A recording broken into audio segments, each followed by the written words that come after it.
It's probably what my husband would say. But yeah, it feels scratchy. So that's how. Yeah. Good, do you? I don't lose my voice as much as I did when I was a teacher, though, because all day long, you know, you're talking. Yeah.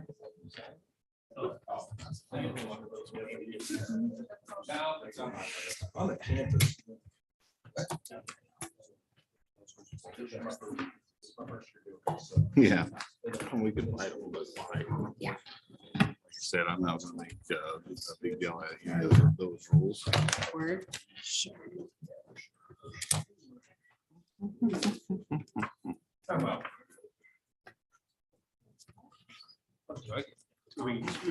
Do I get Tom's? Tom's? Oh, gosh.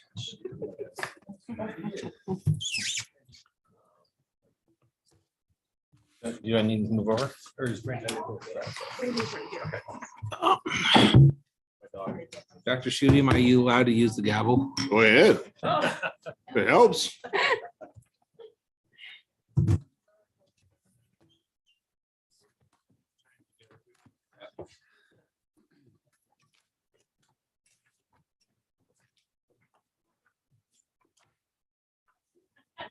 That out of the way.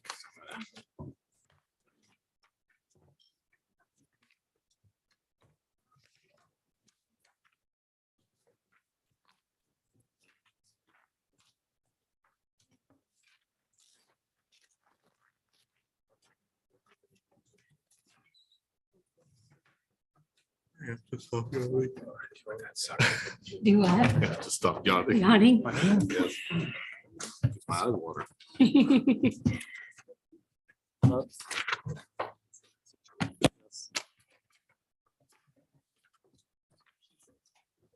What's that? No, I know, but.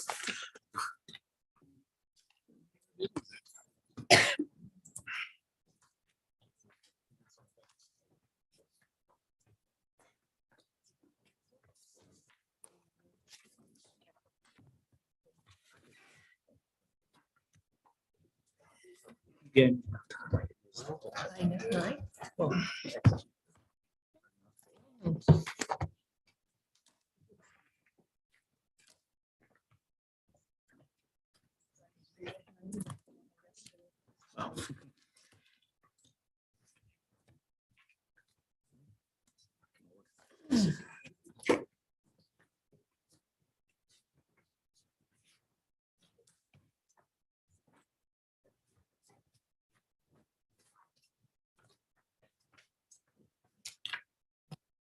I don't do this now, it gets crazy.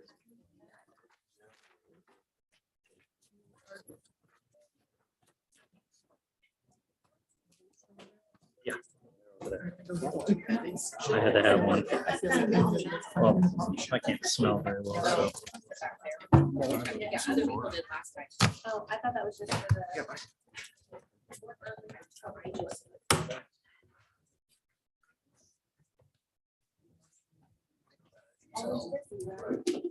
Later.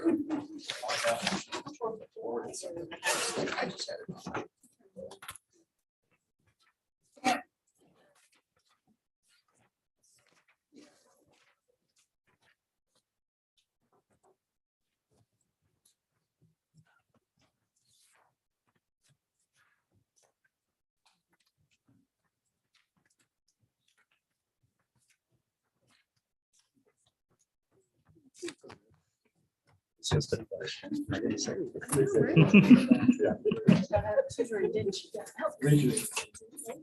Sorry.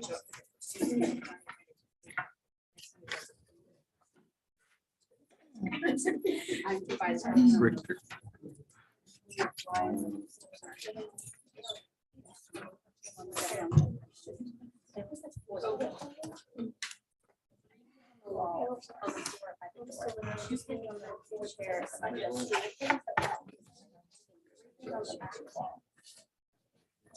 I love this picture.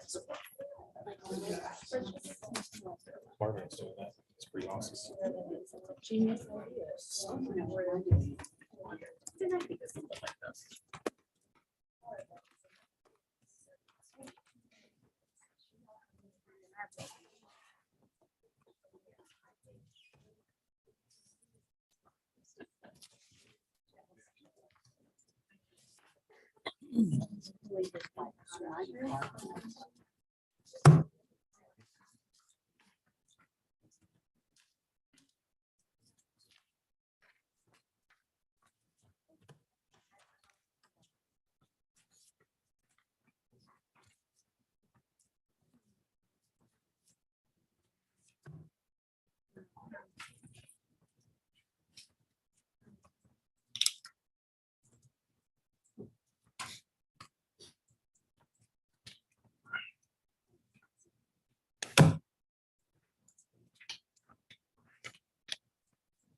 You're not Greg Finster today.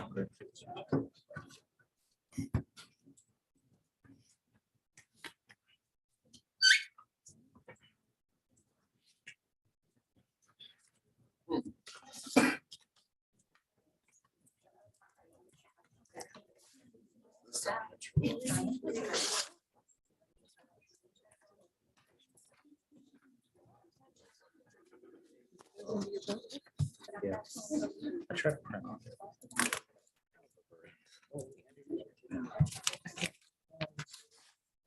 Yeah. Right, exactly. So on this, I want to go across.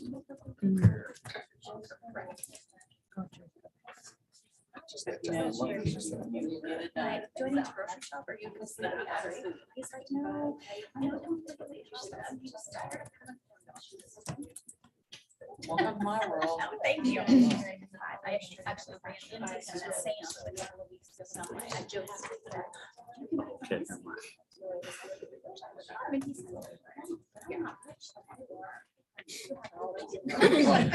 Where did I go wrong? Yeah. There's so many pictures on that statement. And then they say. And I can never say no without, and I always get 4 other things that I really think so. And the $8 pumpkin roll. See all the Halloween stuff that's gonna come around. Went there and it had like a father's death or something.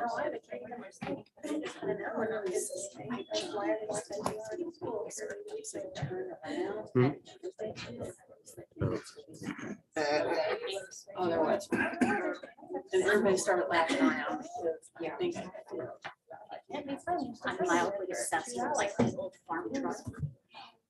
So I had one for 4th of July that was read by Riley. Good, how are you? One on Amazon got it for my fall mantle. So I went to Sam. And anyways, and I got home and I'm like, No, well, that was. do not go back to Sam. Do not. Go back. Yeah, it was pretty cool. It was, I saw.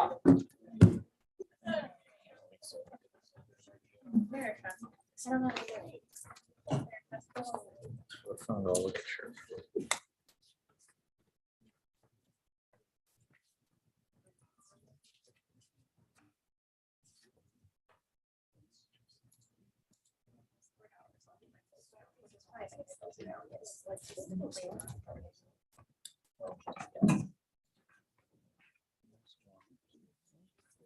Is it still that? Yeah, I know, right?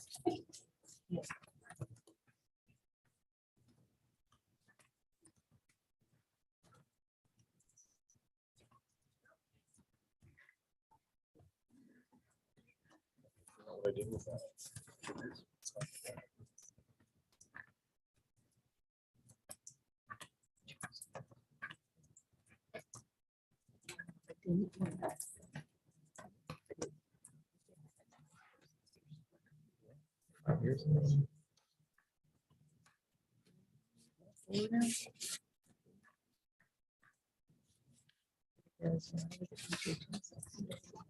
Well, I have 5 o'clock if you're ready to begin. I believe we're live streaming.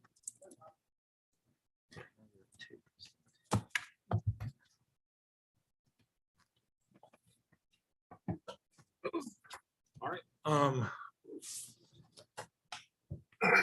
I think we should just leave off or start where we left off last time. One of the first proposals we made was about planning time. And I believe the issue was it's saying conference with student parents and administrators may be scheduled with teachers during their playing time in an event of a unforeseen or uncommon circumstance. Teachers may be asked to work on their playing time without compensation. We requested something a little more clear. We thought was a little more clear with the natural disaster, and you still question the definition of that. I didn't know if you had a definition or any better wording that you would like to give for that to make it a little bit more clear instead of an unforeseen or uncommon circumstance seems very vague. We don't, and part of that reason is I think when we mentioned to, we wanted to talk with the principals as part of this, because they're the ones actually in the trenches dealing with it. And it is on our agenda for the next principals meeting, but that's not scheduled till tomorrow. Okay.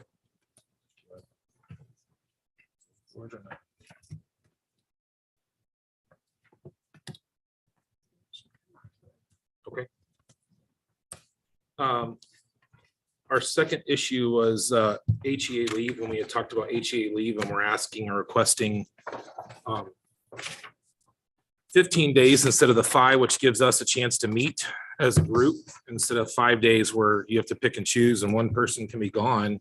And that's pretty common and standard with many of the other districts around us. So do you have that information? We do. So we looked at quite a few of the districts in the South Central area in our region, basically. And when we looked places like Derby, and we tried to find places that were equivalent to Haysville amount of teachers and such. So when we looked, Derby offers 20 days. Mays offers 18 days and Newton offers 15 days. So we felt like when looking at something comparable, I mean, obviously Wichita, but they're Sure. not comparable. No. So we're trying to find comparable, and that's what we have found. Okay. We'll take it under consideration, but at this point in time, 15 days is too excessive. We really feel like the teachers need to be in the classroom with the students. Matter of fact, even on our professional development and training stuff, we've altered our methodology to ensure we have more staff in there with those students, so we weren't pulling everybody out at the same time. And obviously, leadership on HEA are some of our best teachers. And if we pull them out for 15 days of a 178-day contract, then we're shortchanging our students. So I would agree with you on some of those notes, but I'll give an example. In 2015, I was up for Kansas Teacher of the Year and was a finalist for Kansas Teacher of the Year. And I spent most of the semester traveling around to different school districts, visiting lots of school districts, seeing great programs and stuff. I brought those ideas back to our district. So I think being able to go and do professional development outside the school is a great thing. To learn things, it makes things innovative. We can bring things back, get some ideas. Maybe other schools are doing things better than what we are. I just don't think, while you say being out of the classroom can be not good for students, I see where you're coming from, but it also is a great thing for students. I mean, it's no different than us having PLCs. Sure. Let me also clarify, because I think there's a little misunderstanding. It's not 15 days for every single person in the HEE board. It's a 15 total days. So that could be maybe a 1-day conference where 15 people go to, which would hurt our sub issues. Yes, it would. Admittedly, but it's more likely the executive board, maybe 3 of them going for a couple days in the spring, couple days Sure. in the fall, something like that. So we're not looking at taking out of 15 days out of 178-day contract. Just wanted to make that point of clarification. Thank you. You said you were going to research how much, because you said you've never denied HEA. Yeah, so right now I have the business office staff pulling that data. So they have to data mine it out of our ASOP, because as you can remember, that's where teachers or certified staff put in for leave.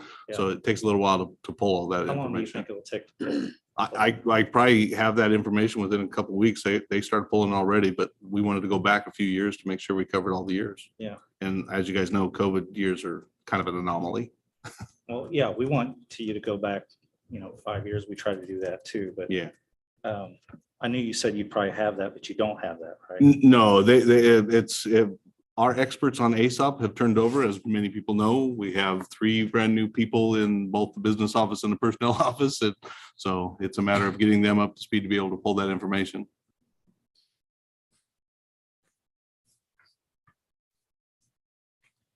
Can I ask you what you do believe a reasonable number would be? A reasonable number? Again, I think if we set it to a limit, last time was 5. That's what we've operated on in all these years and been very successful with 5 days. And you're asking for 3 times that. May I point out that the district has grown for Sure. the past 25 years? Sure. But it hasn't grown that much since last year, and it worked well last year and all the years prior to COVID, which was just a few years ago. Just because we haven't been able to do some things in the last year does not make it equitable over the past 20 or 25 years. Completely understand what you're saying. So That doesn't mean it's also warranted, and a 3 times increase in a 1-year time seems pretty excessive. I understand that 3 times might be excessive. What would you consider to not be excessive? Again, I want to go back and look and see what we've actually done. I'd like to base this on actual data. So how many days have people actually gone out to do these things in the past? And like I said, we've never denied, never charged the association at any point in time. The district has never gone back, even back to 2007, when I was sitting on that side of the table as a member of HEA and negotiating for HEA. HEA was never charged when reasonable request came through. So, but if we're going to put it in the contract, one of the things we want to do is make sure we're basing that on actual data. And so you confirm to a hard date of in 2 weeks, we could have that data? Yeah, I can confirm to 2 weeks to have that data. I can get them. We'll be through payroll this week, and I'll have time to actually train them, because as you can imagine, new individuals, training them up to speed on all the software. ASOP is the lower one on the list, because all we do is pull out Excel information from that. And so it's just a matter of getting them to be able to go back to previous years. Can I also ask what makes us different than comparable districts that have this? I know Ms. Macias has been at Mays before, some other. Well, as you can imagine, I do understand always a comparison to other districts. That's not necessarily a bad thing. But Haysville has been quite unique in our position. One of the things that makes us extremely unique is our financial position as a district. We are considered one of the more relatively poorest districts in the state. Matter of fact, the last 2 years is the 2nd poorest district. If you base that on assessed valuation per pupil, that puts our students at risk, at a higher risk than anybody else. So that's one of the reasons why we want to keep the best teachers as much as we can in front of our students. I understand that. And as a person in special education, I've been actively trying to get special education fully funded, because that would Sure. probably provide the funds. You and for I this. are in complete agreement with that. And as Jeremy Bennett likes to remind us, no excuses, even though we are the poorest district. So, Yeah. So you asked what makes us unique. I was just describing what makes us Yeah. unique, not an excuse. yeah, I understand. Thank you. You bet. I also want to point out that teachers are given lots and lots of time to go to the learning center and take days off to go do that and be away from students as well. Sure. There's other types of professional development that are acceptable, while I feel like this one's a little bit stifling. I understand your opinion. But in those situations, as you know, there's an administrator in charge of that, and it's not a guarantee. So given a given situation, if it's in the contract, then it's a guarantee those 15 days. Matter of fact, you actually even added language that said it would not be reasonably withheld, meaning you're looking towards some sort of dispute on that. I would completely entertain even going higher if it turns out the data says, hey, that we've been using 15, 12 days every year. Then I'm telling you right now, I would support that. I would take that to the board without a problem. But if the data shows we've only had, 6, 7, 8, then that's really more accurate to what potentially is warranted. I see what you're saying, but I guess here's the difference that I have. We have a different group running HEA, I noticed. and those people are happy and willing to learn. Okay, we have a lot of great educators sitting in front of you, Yeah. and those people love to learn. And then they can bring that information back. If the previous HEA wasn't willing to do that or didn't want to do that, I don't understand why that has an influence on us. But you're making a statement as if they hadn't. Without the data, I'm we not don't saying they know have or that. haven't. I'm just making a comment. If you say, Yeah, oh, they only used 8 days, sure. just because we want to do more professional development or more learning, that shouldn't be stifled. Yeah. But it also shouldn't be an indication that it's warranted. What you're coming up and saying now is that learning and that professional development can't be done unless you have to be out of the classroom away from our students. And that's one of the things we want to reduce. I believe in your opening statement, one of the things you talked about was the excellent performance of our students and the caring of our staff for students and how well they do. So I will tell you also, with the changes in professional development, it doesn't necessarily warrant a paid day off from work to be able to do professional development. A lot of that can be done on the fly through digital formats, a lot of different ways. So that's not stifling you all from continuing to do that. What I'm saying is if we're going to make a contractual change, then we should base that on data and have some warranted needs behind it. The other thing is, you said you're a new leadership. You're asking for days, but you've never gone through the process of actually even doing anything. You haven't ever requested a day for these leaves. You're asking for a change in a contract before it's ever been a problem for you. I actually already requested one. Yeah. And you were granted it, correct? Yeah. But he just said we haven't used any. In excess of what was already in there. Correct.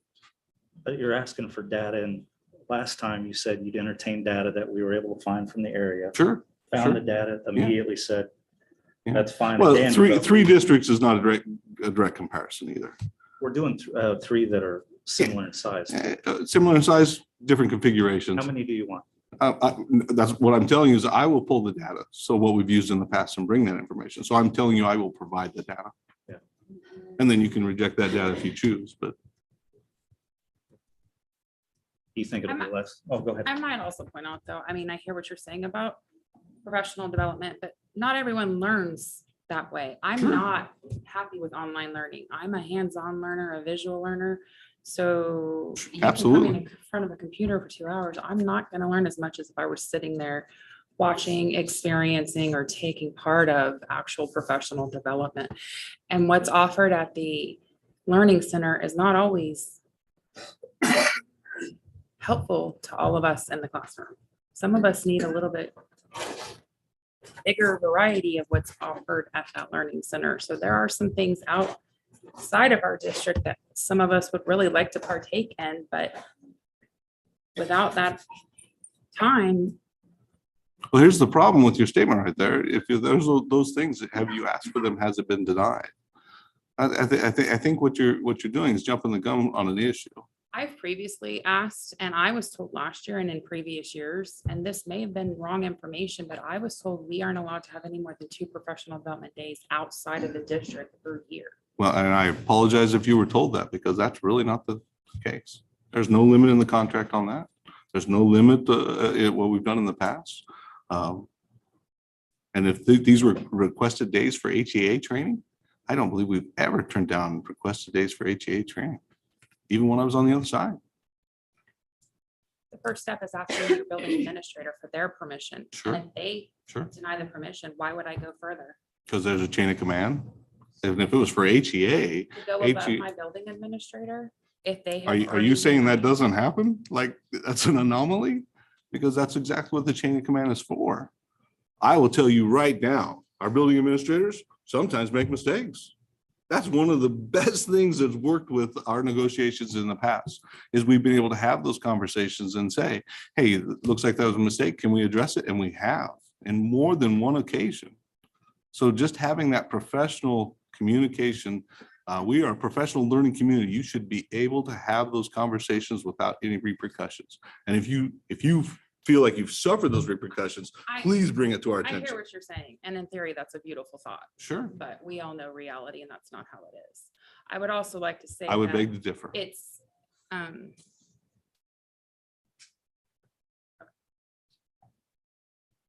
So I'm okay with tabling this. I'm telling you now, if I find out we've been using 15 days a year, I'll be coming back and saying, yep, let's go with 15 days. And I'll bring that data So we'll have that data in 2 weeks. easily, even if I have to data mine it myself. But I'll teach them how to do ASOP.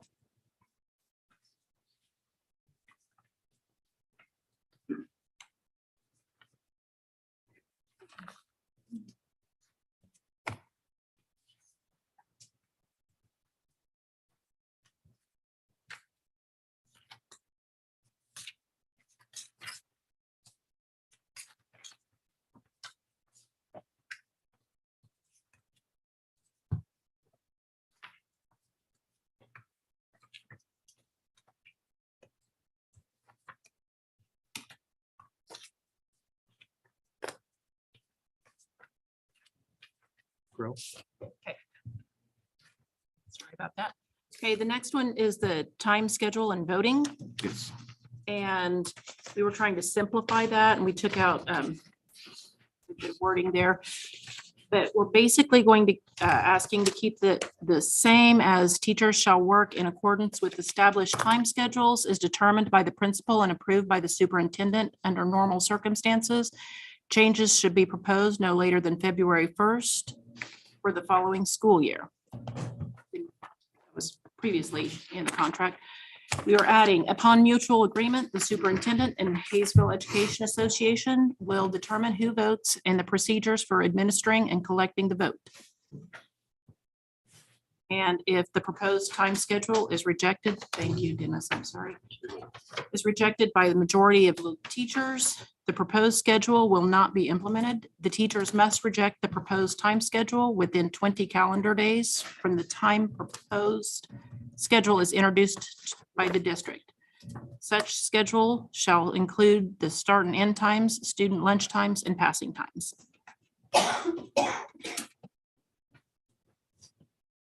And then we had a counter proposal on that. Do you remember that? The counter proposal was to accept exactly what you said in the first sentence and end at the year, at the following school year. Yes, I do remember that. And we're still good with doing that. Okay. Are you talking the part that said and HEA, superintendent and HEA? Nope, we're talking the part where it says teacher shall work in accordance with established time schedule as determined by the principal and approved by the superintendent under normal circumstances. Changes should be proposed no later than February 1st for the following school year, period. You guys then came back and said we could change that to March 1st. We're okay with that, but we would rather take the rest of that language completely out, allow for the innovation and flexibility, and move forward. I'm glad you said innovation, because I think we had a long discussion about that. What? Oh, go ahead. If you don't mind. Yes, Please. Because I am on the strategic planning committee, and one of the things that was talked about was innovation. I mean, and you guys are both there too. Yeah. A big thing was innovation, and I do believe our district is very innovative. Because Dennis Monk, he brought the sports med program here. Zach Cleaver, he was the one that brought Valley State Bank, Stomping Grounds, Brett Mars with the Colt branded. So a lot of this innovation is coming from the teachers. Oh, well, completely agree. And if we take the rest of that language out, even those teachers that want it don't have the other opportunity for the other teachers to vote it down. So that even fosters innovation even more.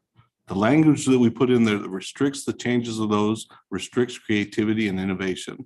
Now, you mentioned some great innovative ideas, but there's some others like the extended recess at the elementary level. That was brought in by teachers. It was a great idea. The kindergarten readiness program brought over Freeman because we had some issues in kindergarten, again, brought in by teachers. I think that innovation is wonderful. But at some point in time, had one of those been brought in and we go with your new language and it's not voted for by the other majority of teachers that may not even be impacted by that schedule, then that innovation is stifled. So if we just take everything else after that out, that right there leaves us a great opportunity to allow that innovation to grow. You all know that all principals have site councils have teacher representatives on there. All of these things come in those discussions. This language doesn't require that. This language that you're proposing says principal, superintendent.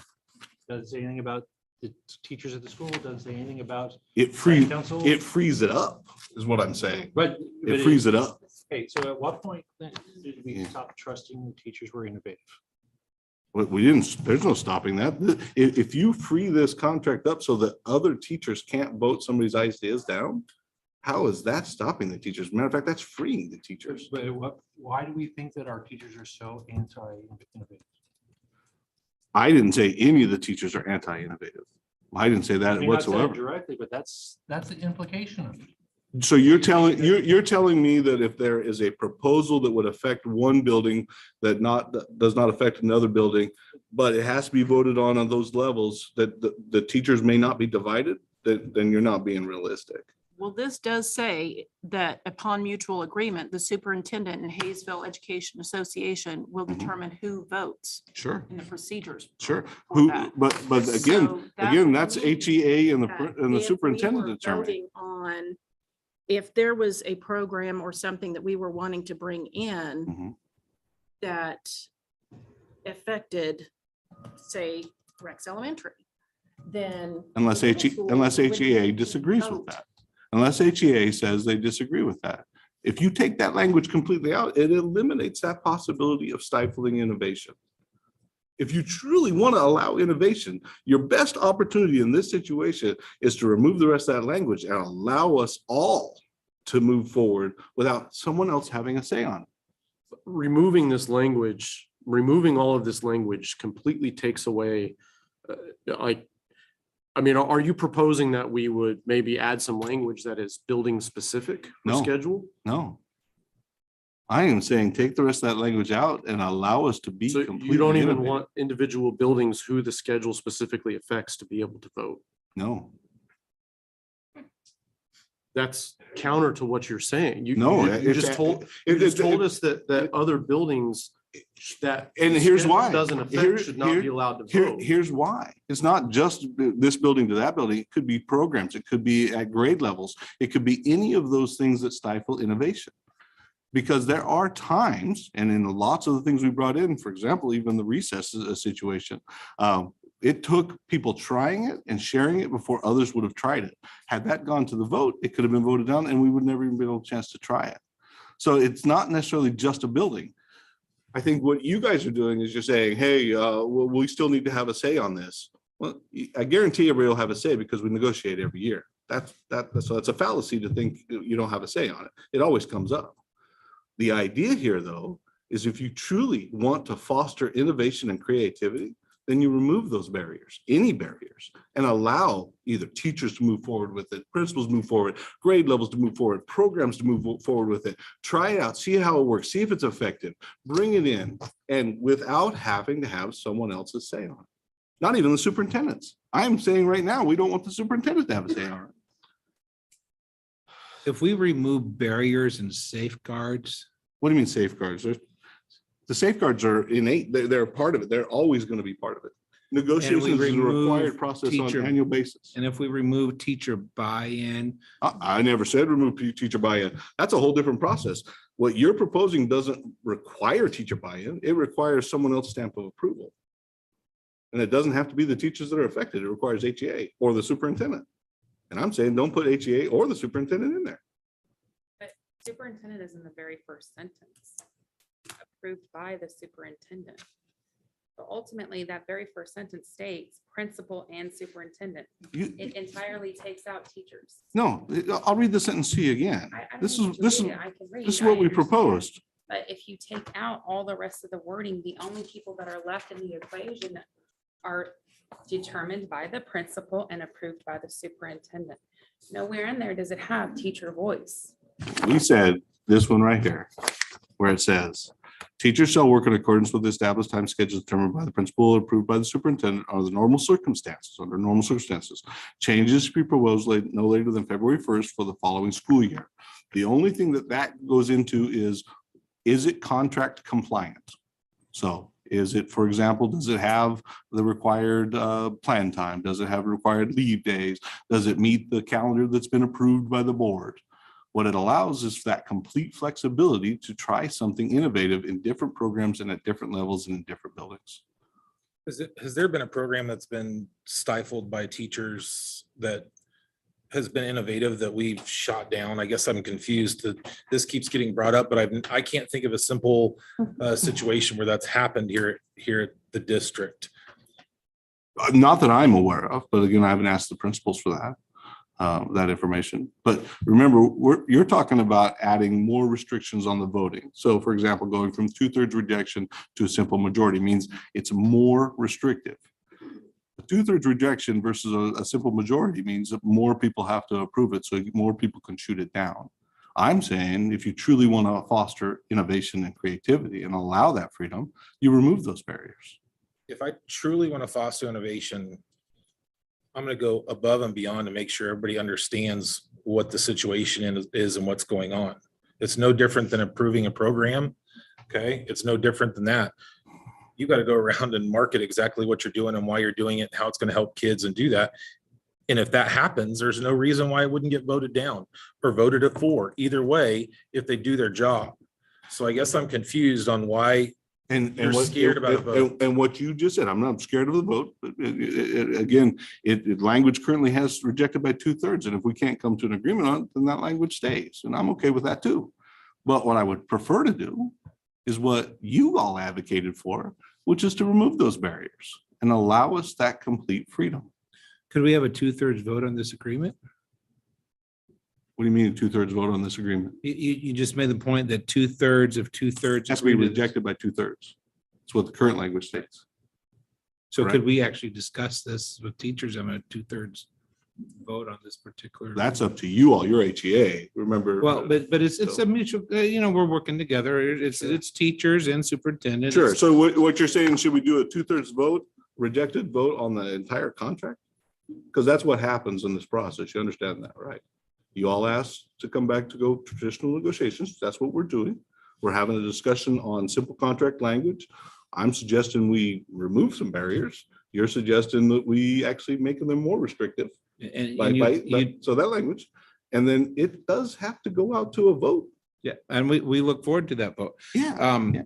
I do think it's a difference in perspective. I think many of the innovative teachers believe that we are removing more restrictions to become more innovative, while you think we're adding them. So That's what I'm hearing I guess from I don't understand how a 2/3 rejection is less restrictive than a simple majority rejection. Well, you just take, we know this came about because of last year, because of the vote. And there were a lot of teachers that were upset about the way that that went down. Sure. So let's take it all out. And it had to do with, the vote was, you had like, what was it, 60 some percent that rejected it? Yeah. And then it still passes. So what you have is, you have teachers who feel like their voice was not heard. Sure. I mean, what I'm hearing from And, you and, is that, and many of those teachers were not impacted by that at all. Because that changed last year. If you're talking about the elementary change last year, it was Correct. simply for the elementary. many of them were, And so many of the ones that several were voted at affected the were secondary upset. level. and people voted that had no effect on. So you just made a perfect argument No. for what I just said, which is we shouldn't vote on it at all. No, Well, and one of the things here is it says that that they will determine who votes. Sure. So again, if it were something that affected the elementary, which it did, Mhm. yet the middle school and high school had a vote. Yeah, but it's HEAs, and in this case, I'm assuming it's the leadership team, because that's how it's always functioned. It's not clearly defined in what you propose, but I'm assuming that's exactly it's HEA's leadership will determine who votes in conjunction with the superintendent. And again, what I'm saying is that's still a barrier. Why have that barrier? Why not open it all the way out? so you're saying democracy is a barrier. I'm saying That's what I'm on hearing. this proposal, and I never used the term democracy, but I'm saying in this proposal, if we truly want to foster creativity, then we don't make the hurdle harder or higher. And that's what you do when you go from a 2/3 rejection to a simple majority. So then it is harder to sell it to everybody and get this buy-in. And what if it doesn't affect secondary level, but they are going to vote? All of those things are gone if you take that language out. Could I, Why wouldn't you want to take that language out? Why wouldn't you want to foster that level of creativity and allow everybody to propose and move forward and not in any potential? To innovation and creativity though, because a lot of this comes from the vote last year regarding the elementary start times. Hmm. And it created a lot of. Well, division I between I guess teachers let's because look at it this way. I'm a middle school teacher, Yeah. but I felt unprepared to vote on this because it didn't directly impact me because I'm not an elementary teacher. Sure. So I felt like only elementary teachers should have voted on it. Yeah. And I feel like this addresses that. So it's not just about coming up with great ideas and great programs and innovation. It's also about our day-to-day schedules and things that directly impact us or things that don't. Sure. I mean, that elementary vote didn't impact me one single way, Yeah. but it did my colleagues. Sure. So another thing we could potentially look at on this, if you want to, is what you mentioned earlier. What is comparison to other districts around us? So do other districts have language in their negotiated agreement that allow staff to vote on, for example, elementary start times? Because that was the issue, right? And I will say that's one of the things that makes us unique is because we do. So other districts don't have that in there?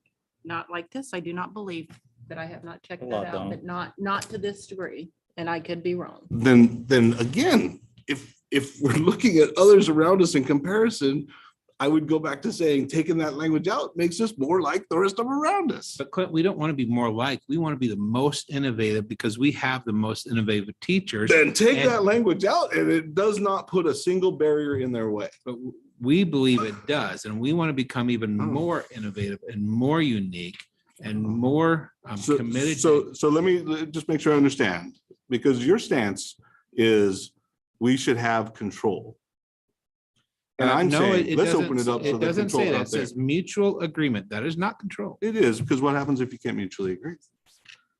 And there's no guidelines. I on mutual believe that agreement. us teachers and administration can mutually agree and that we can come. We have. We and then teach our kids to do we- that and we and have, and capture then- kids' hearts all And the then, time. and then we We came can to do this that too. table. That's exactly one of the things that brought us to this table. And I think this, because it didn't work well last year, because it Right. didn't. So let's take We are at that this out. table. It's not because this was taken out. It's because I think this needs to be cleared up. And this is, we're trying to address an issue so that we don't get back to a situation. And I completely agree that that's exactly what we should do. And that's why the language should be taken out. Because you're right, it didn't work well. We didn't agree. And there, I know you're a new HEA team, but there were discussions with the previous HEA team. We held Zoom meetings to help answer questions for people. We did all kinds of things in conjunction with HEA, in conversation with HEA, so that they had that input as well on the vote, before the vote was actually even held. There was no Zoom meetings that happened with high school and middle schools. They were all invited to them, that they didn't participate in them. It's a different one. But I'll beg to differ, because even Mr. Monk mentioned in the one that he attended that meeting. I'm going to pause and just say, from the audience, you are not part of the negotiation. So we do need you to kind of keep it down so that we can talk and anyone listening on the Zoom can hear us. So I even, Mr. Monk mentioned in the follow-up meetings there that he had been in on those Zoom meetings and had seen the information. He said that in the Zoom meeting at that point in time. So there was that opportunity. What I'm saying is, if we take the rest of that language out, then we don't risk that happening again. We can then be more open. And you're saying, well, what about the safeguards? The safeguards are always there. Negotiations come up every year. Safeguards are always there. It's not like, I'm saying, let's try it. Why not be innovative in this situation and say, you know what, let's try it. Let's open this up and see if we get some real creative. And if it fails, we're back in negotiations on this again. Okay, so Clint, since we didn't pass the contract, did the elementaries change time? Yep. So you're saying that the contract is the checkpoint. No, what I'm saying is that vote was held and it was approved by that vote according to the contract at that time. What I'm saying is we went down, he made a comment about how we can agree and get together. And I'm saying, yeah, that happened even on the contract, then it was voted down. So to remove the chance of something like that happening, the most creative way to do it is to remove the barriers. We have an opportunity to be innovative right here, right now, take the rest of that language out and see if it actually makes it better for our staff. And I think we are suggesting that we add some clarifying language, not remove language. I know you are. Actually Yeah, you've said it multiple achieve times. consensus better. I think there's a lot of misunderstanding too, possibly on possibly what you're saying. And if they're not understanding on this side, then there's going to be a lot of people not understanding. So not saying you're explaining it wrong, but Sure. they're not getting it. And so like when it comes to the innovative thing and all this and what's in here, we don't even know what's included in that vote. Is it anything from the start time to the end time and everything in between? Well, according to what the current language, I'd have to pull up the current language. Because that is the contract we're currently on. Let's see. You got it right there. There it goes. So according to the current language, because we've added this language and this, it's come up multiple times. I mean, I remember when even the 2/3 wasn't in there. It says the building administration cooperation with building staff will conduct anonymous vote. Proposed time schedule will be rejected. Such time schedule shall include lunch times, passing times, if utilized planned time, the number and of teaching periods. So it encompasses an awful lot of things. Yeah, and you're correct. And that's why we eliminated a lot of those things to make it even more mutually agreeable. For the Yeah, and I'm just asking you to go a step further. Let's eliminate more. Let's take fewer barriers out.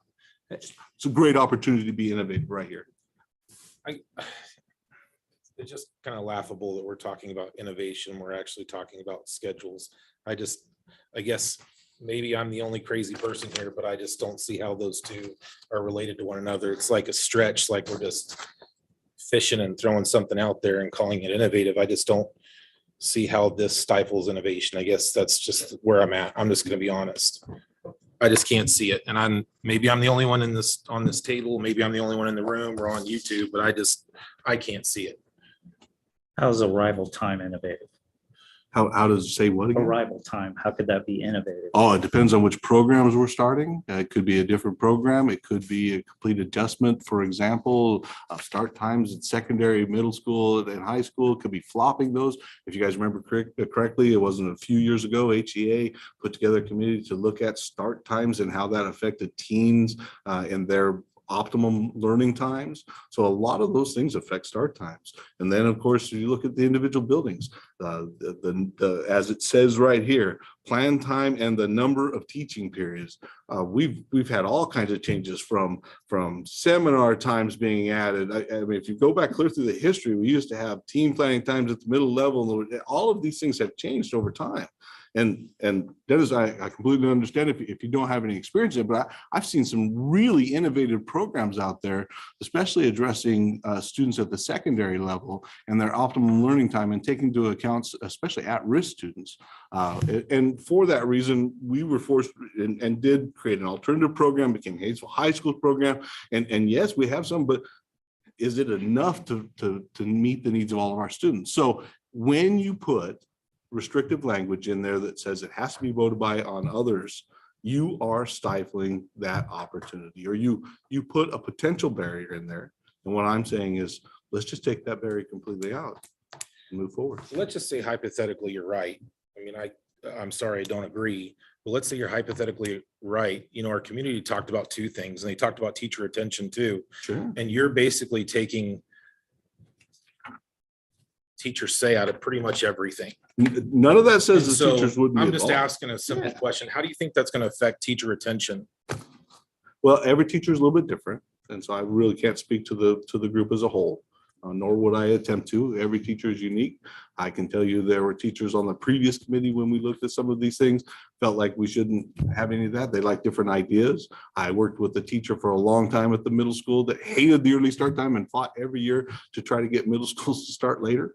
So it really depends on the teachers themselves. Okay. What I'm saying here is that we want to foster both in our administrators and our teachers the opportunity to be creative and come up with those without having an additional stop block. And that's what a vote does. But with that comes consequences. Of course, we always have consequences in everything you do. You can't be a teacher and not know that. And I feel that I am a teacher. We are all teachers. Sure. We are representing teachers, so I feel comfortable speaking up on this because I do feel like most teachers do want this. Do all teachers? I'm sure there's some that don't. I'm sure there's some that don't care. But I do feel strongly enough that most of our teachers do, or else we wouldn't all be sitting here speaking for and on behalf of them. Sure. And that's where the issue lies. Going back to last year's vote, it was teachers felt like their voice was not heard, that they did not Obviously, not all teachers. have input on the process and what other options were explored. They were simply told there are no other options. And then the vote went out And you had people that were involved in the voting that voted that didn't even have any idea about what the issue was, or it didn't affect them. And so this is an attempt to try and right that and make sure that only the teachers that in buildings that it is impacting are the ones that are voting on this, and that teacher input is given with a vote.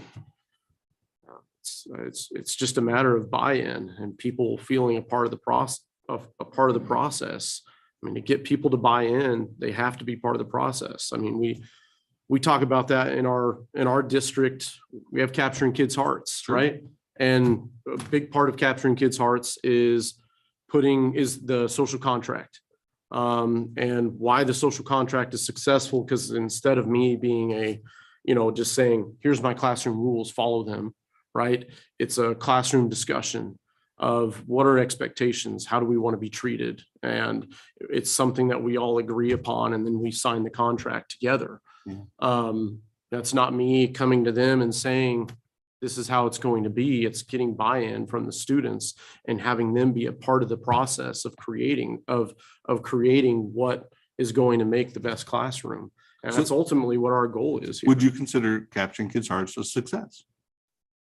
In some aspects, yes. I mean, it's certainly, I think especially for teachers that would struggle with creating that environment in their classroom, capturing kids' hearts really helps teachers with creating that environment of having student buy-in. Some teachers do that naturally. Some teachers need that extra structure to help them with that. So. Okay, so then let me just take this scenario and give me just a second to explain. So I think capturing kids' hearts is a very big success as well, but were you involved in the implementation from the start?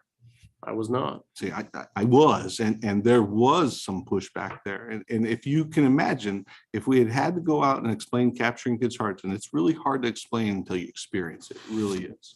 But if you had to go out and try to get buy-in on capturing kids' hearts, it would have been probably one of the programs, if there was a vote required, it would have been voted down. And I think capturing kids' hearts is really good for both students and staff. I think it's been super successful here. So what I'm saying is, let's remove that barrier. Let's don't put something in there that potentially could stop something like that from coming. That's not apples to apples, though. We're talking about schedule. We're talking about schedule, and I'm saying creativity is that's fostered in a lot of different areas. If that program was the recess program. Recess program, I think, has been super successful. I think the students and staff both have enjoyed it tremendously, and that directly affect the schedule. And if that program had to have gone to a vote, I can tell you now, at the elementary level, it would have been voted down. So again, How are you sure about that? well, because of the original feedback, we had to move it back to bring it in at certain levels only, because there was pushback at that time. And so we started at lower levels and then added grades so we could bring it in slowly. Upset you. I have to ask questions. Yeah.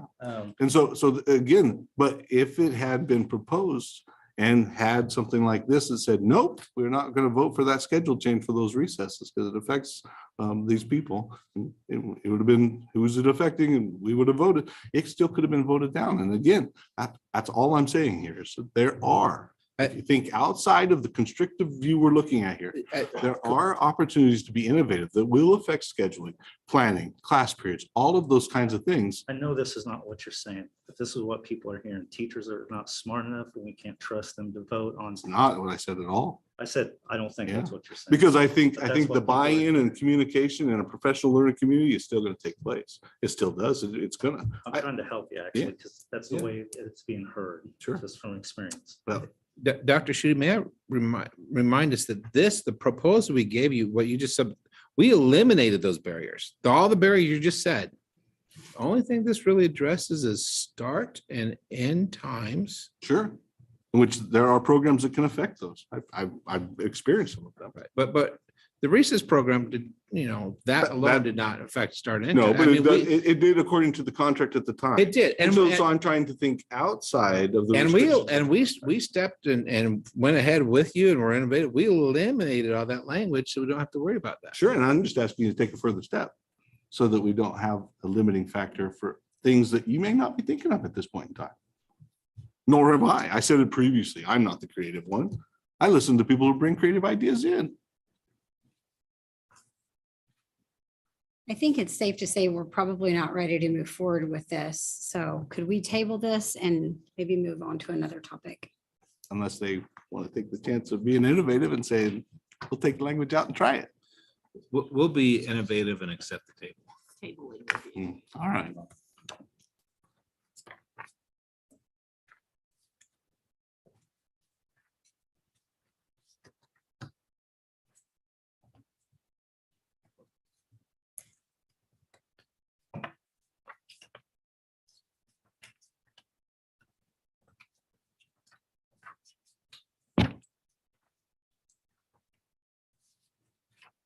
I'm going to go ahead and begin with bringing back something that we tabled last time. Which one? This is on teacher compensation substituting for other teachers, Article 5, Section K. Okay. Are you going to bring in the Article 5, the other ones as well?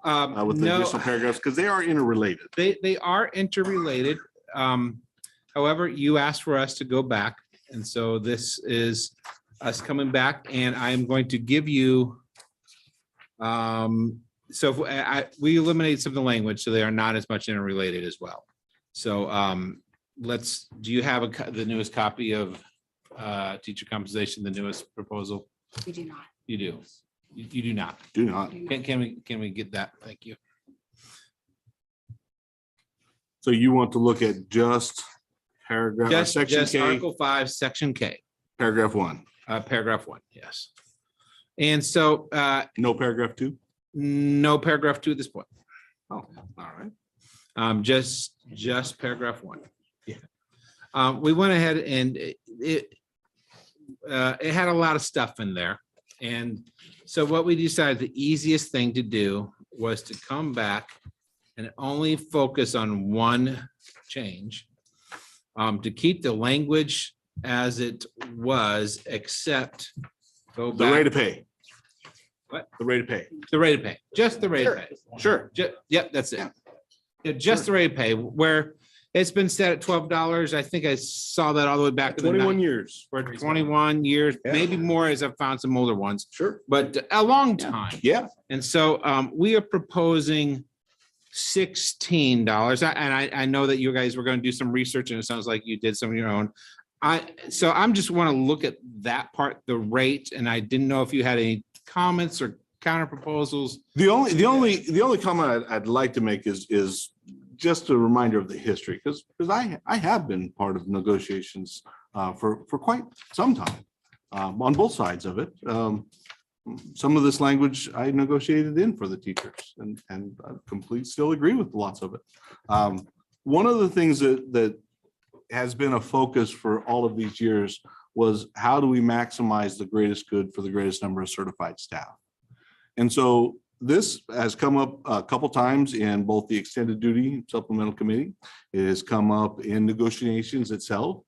We're not, like I said, opposed to actually making the change, but we want to be able to monetize it and have an idea what that on an average cost would be before we completely agree to it.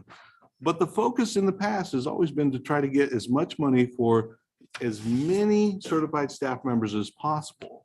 The other thing in our discussions on this, and that's part of pulling the history so we know how much it actually is utilized, is seeing at what levels and where it's compensated. I would hate for us to come in here and say, we're going to take a chunk of whatever money is available and we're going to put it towards teacher compensation, and it only actually impacts secondary versus elementary. I don't think that would be equitable. I think we need to understand that and know that. I think it's important that we look at the history of that and where that chunk of money is available, because whether we like it or not, there's only so much pie to divide amongst everybody. And our past practice in interest-based bargaining, since I've been doing it on both sides, has been to try to come up with an option, and it always has been options, that everybody could support, that actually had the greatest impact on the majority of certified staff members. So you're right. Well, we haven't adjusted this in 21 years and probably plus. if you go back. That's because we felt like putting the money other places would have a greater impact for more certified staff members. So that's why I'd like to. Thank you for giving that brief history. I understand that. Yeah. And I think as we look at this, it does have a larger impact than what we believe, because almost every teacher has taken a day off. So whether there may be more teachers that are filling in all the time on their plans, I know classes are divided up in the elementary levels on a regular basis because of our sub shortage. We get that. So what essentially, and you use the word equitable, I want to be looking also out for the teachers who are bearing the brunt of this at a pay rate that's quite honestly from 98, 99, 25 years ago, right? Yeah. That means the buying power of that is a lot less than it is today. And I don't want to put the burden on the teachers that are required to supervise other students, or the teachers that have to sub on their plans or volunteer to do it. Because if we don't volunteer to do it, or we don't agree to do it, let me put it better that way, the kids suffer. So we want the best for the kids, right? Sure. In just a brief looking at, we had 144 teacher equivalencies working on plan time equivalencies in the month of September.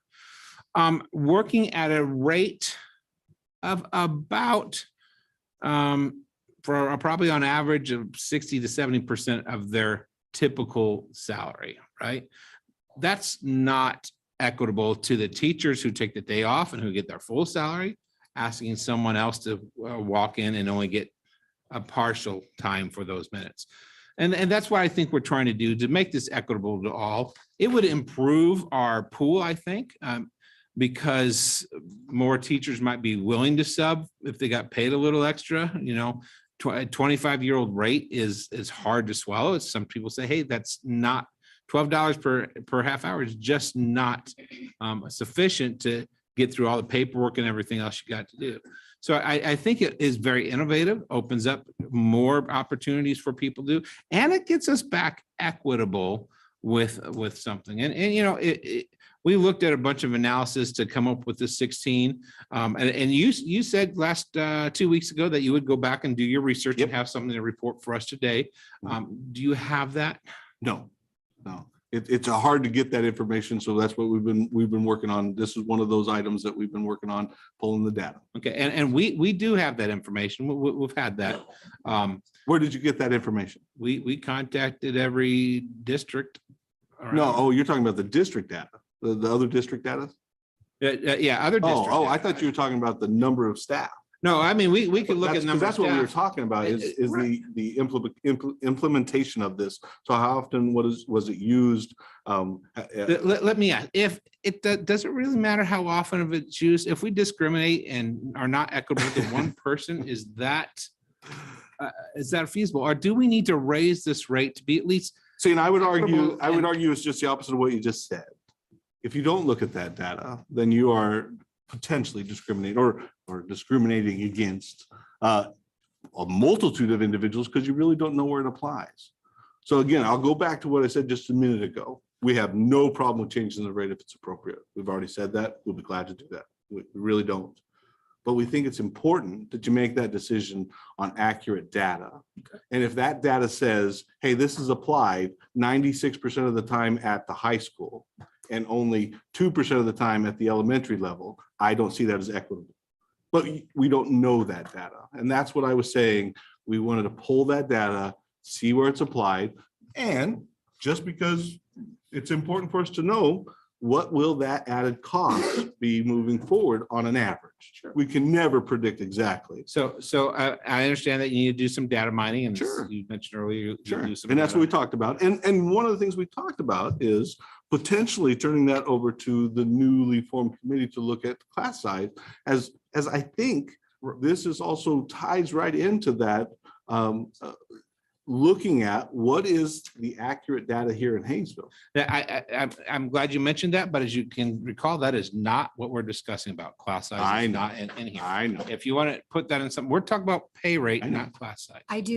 Can I have a follow-up Yes, question on this? Your first proposal did have a paragraph too. So is the new proposal we're not going to come back to paragraph 2. We eliminated that because I think it was too complicated. Okay. Committees might take months to work. So you're pulling that proposal off the table? I am pulling that off the table. Oh, okay. I did not misunderstood. give it to you. This is a counter proposal. Okay, another we- counter we proposal. Okay, Reduced language. got it. We are focusing only on the pay rate. Got it. I don't know what the class size committee will come up with. Yeah, me. I said, let's use the existing contract language that we've had and agreed to. You may put in yourself years ago when you sat Sure.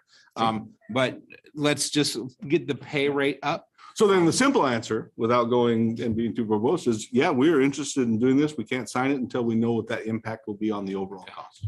And if, very good. And let me ask a question then. You can ask. what you want. Will we be able to have that information in 2 weeks, 1 week? Well, that's a tough question because this is a little bit different, but I'll promise 2 weeks if you want. I'll have an idea of what that estimated cost would be. I'm not as much talking about estimated costs. I'm asking what the pay rate would be. You may need to know estimated cost for budgets. Right. Okay. Well, and- you're asking us to approve a change in the contract, and I'm telling you, and I know you're going back to the traditional strategy. We're dealing with just this one, and I'm dealing with just this one. And so I'm telling you, from the board's perspective, we can't sign off on this. We're not opposed to it. Like I said, if the rate change needs to be changed, we're not opposed to it. But we can't sign off on it so we know the overall costs and where we're applying those money. And we can't sign off on it until we know, does it have a greater impact at different levels? Is it potentially? And I think everybody out there needs to know that information as well. So So, you'll, Can I ask a clarification on that? Because it confuses Sure. me. sure.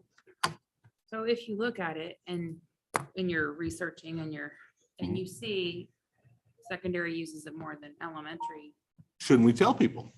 you should absolutely tell people. But is that a Exactly. reason to not allow this?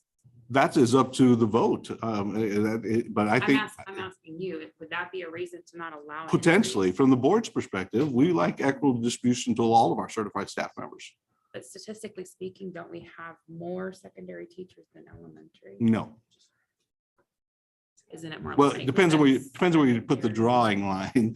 Are you including sixth grade as intermediate? Are you saying, we really look at it at the 3 different levels because they are distinct and are treated differently within the contract. But my opportunity as a secondary teacher to have to cover someone is probably going to be greater than my Sure. elementary Sure. colleagues would, because Sure. that's just kind of the nature And, of the and there's beast. being a- nothing wrong with having that information before a decision is made. Agreed, but I don't necessarily agree that that would be a good reason to strike it down. And that is your opinion. so if I could clarify, we are agreeing to, you are suggesting that we table this until you do research. Yep. And you'll be able to come back in 2 weeks with some a proposed pay rate and the impact of what that might be. The potential on impact on the budget. Yeah.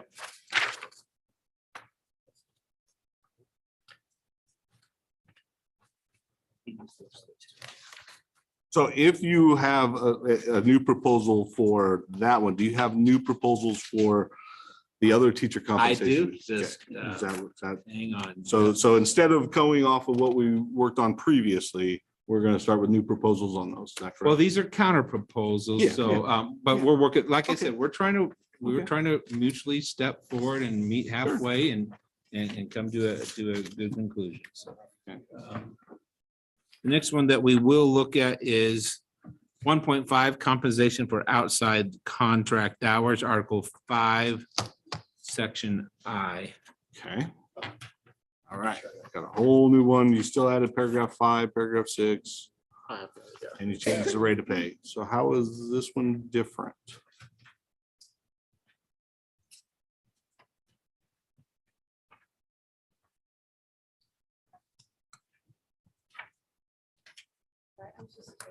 Let me just a second, pull that up here. I Yes. think this one might be the same one as last time. It may be the same one we presented as a package last time, so I think we went ahead and put it.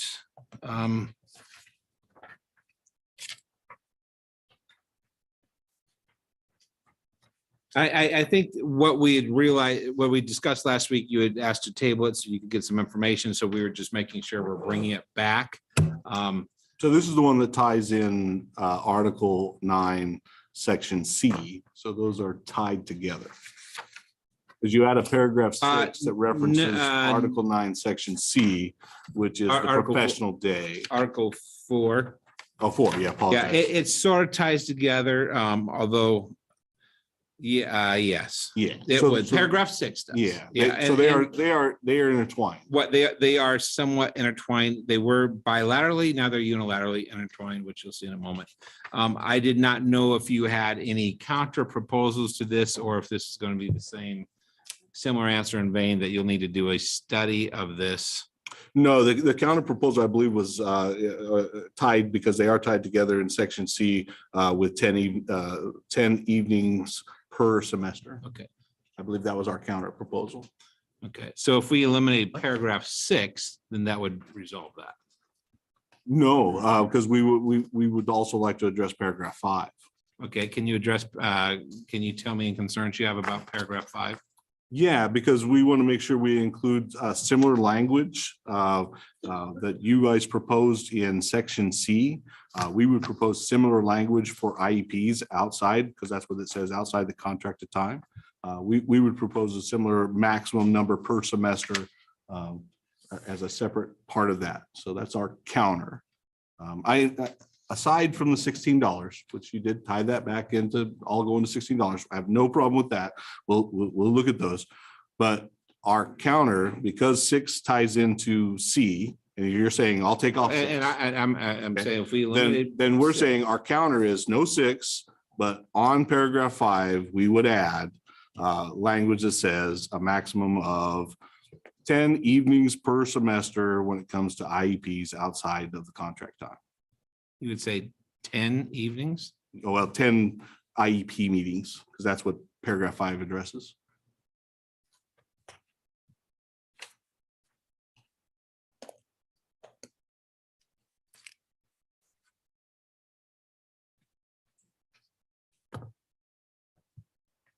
So if they go over 10 IEP meetings per semester, then they would be compensated at the $16 per half hour.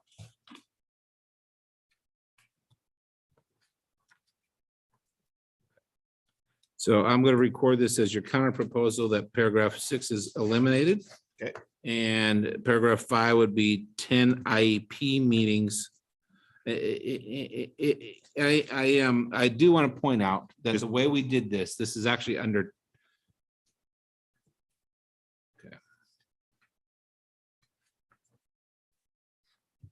And I don't know that that's our entire counter proposal. I think, Would you We like to also- table this and look at it later? is this Tonight? part of what you need to research? Yeah, we already said the rate of pay. We said. I understand the rate of pay would have to be And that's researched. So so even if it's, the rate of pay stays at $12 an hour, you'd still be saying 10 IEP meetings Yeah. per year, per semester? Per semester.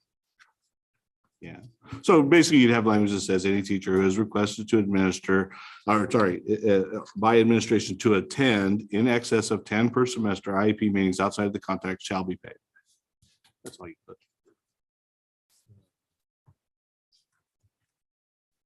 So they would be paid for any IEP meeting that's over 10 per semester outside the contract date. And we would accept that. Can language. I ask you, what does contracted day mean anymore? Well, that's a great question, because you use that language, so I would defer. What are you defining? Well, I was contracted day? basing it off the definitions that are in the negotiated agreement. Sounds great. Me too. As the definition defined.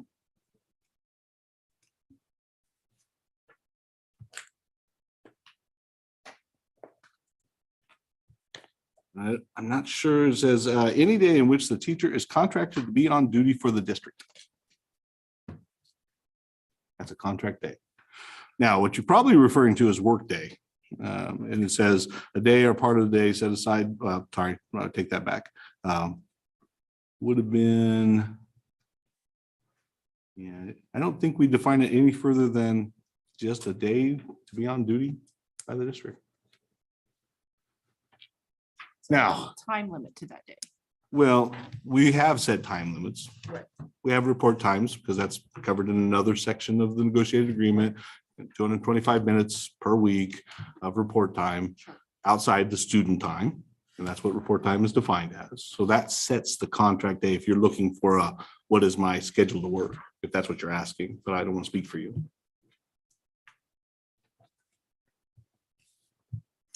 I think maybe that's because the way, and this is where we talk about the vagueness of language, Sure. you know, So I know we're professionals. you're asking for a definition. I mean, that would be a negotiation to add a definition. The standard belief and practice is that teachers understand that they are mandated to be at a building by the report time and leave at their end time. Correct. If they want to do extra work and get supplemental contracts, that's there. They understand they how often have to do grading and other stuff after hours. If they take on an extra paid plan, they might have to do a little bit more work after hours. That's understood. I think then it goes back to, and when I'm talking about my special ed colleagues, we put in a ton more hours writing IEPs. And anytime and so this has a huge impact on my special ed folks. Again, I understand special ed is not fully funded. I understand that, and we need to get there. Unfortunately, we don't have to schedule many things outside of our contract hours. But anytime we reported time hours, as we call it, 10 seems very excessive for those teachers that have 30 students on their caseloads. This is a lot. 10 is a lot. Thankfully, we probably only have to ever use maybe 2, 3 a semester. So you're saying they really only meet 2 to 3 times outside their contract time to do IEPs? Because I think your statement last time said all of your IEPs were outside your contract time. Well, then maybe that is an issue we need to look at. I agree. 10 would be a lot. But I'll take this But issue. it would increase compensation they don't currently have.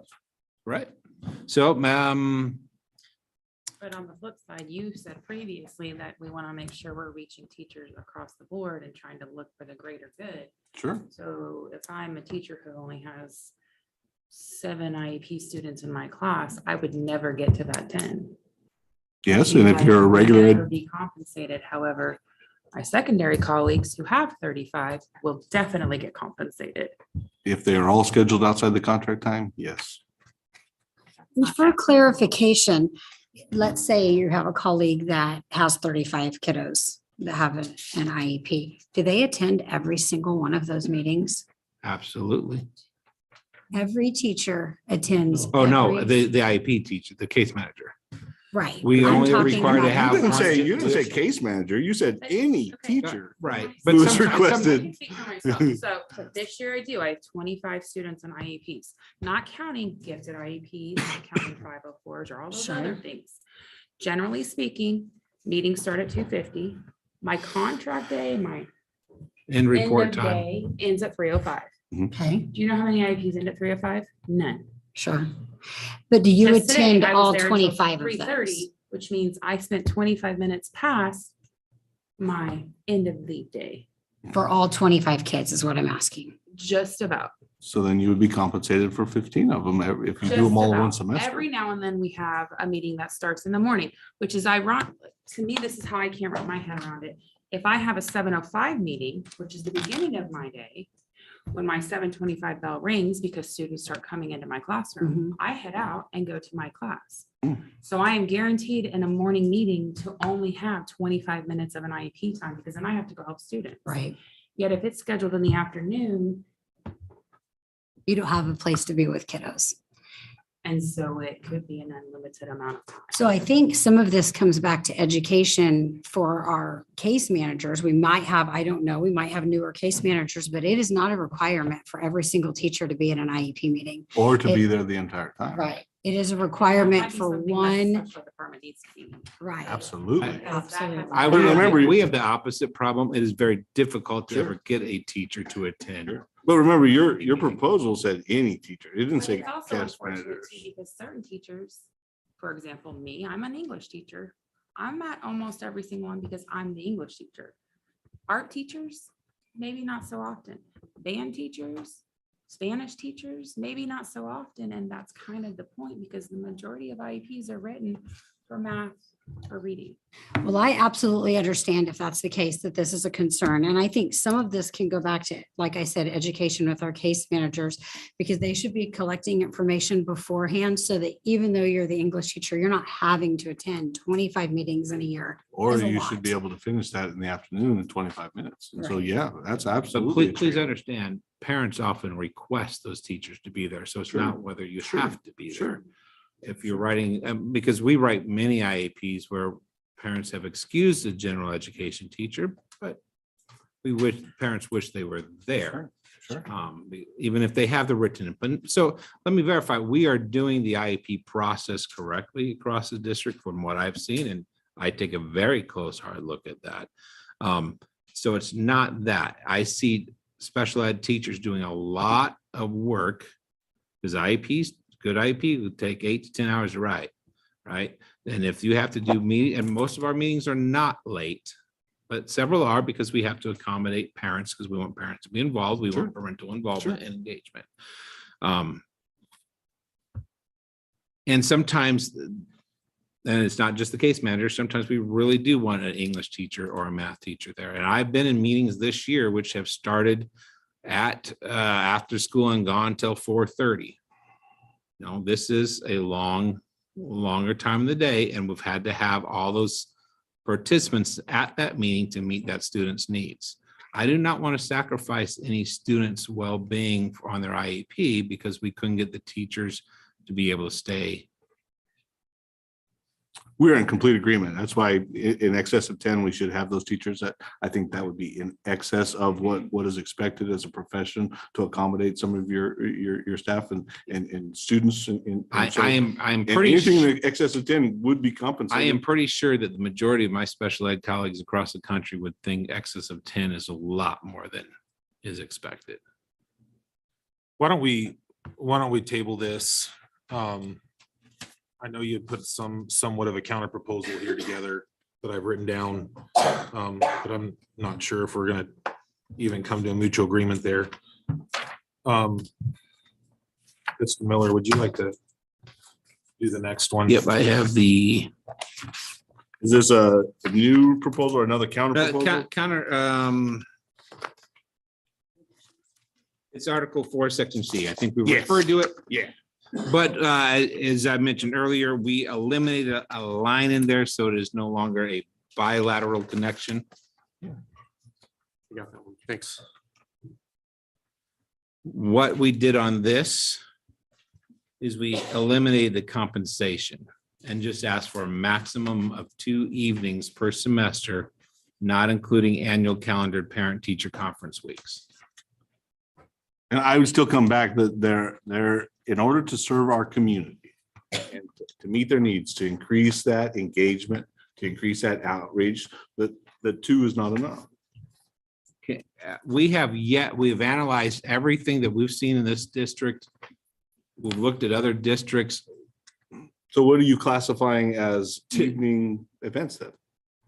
When we've looked at it, giving 2 per semester is more than any other district grants without compensation.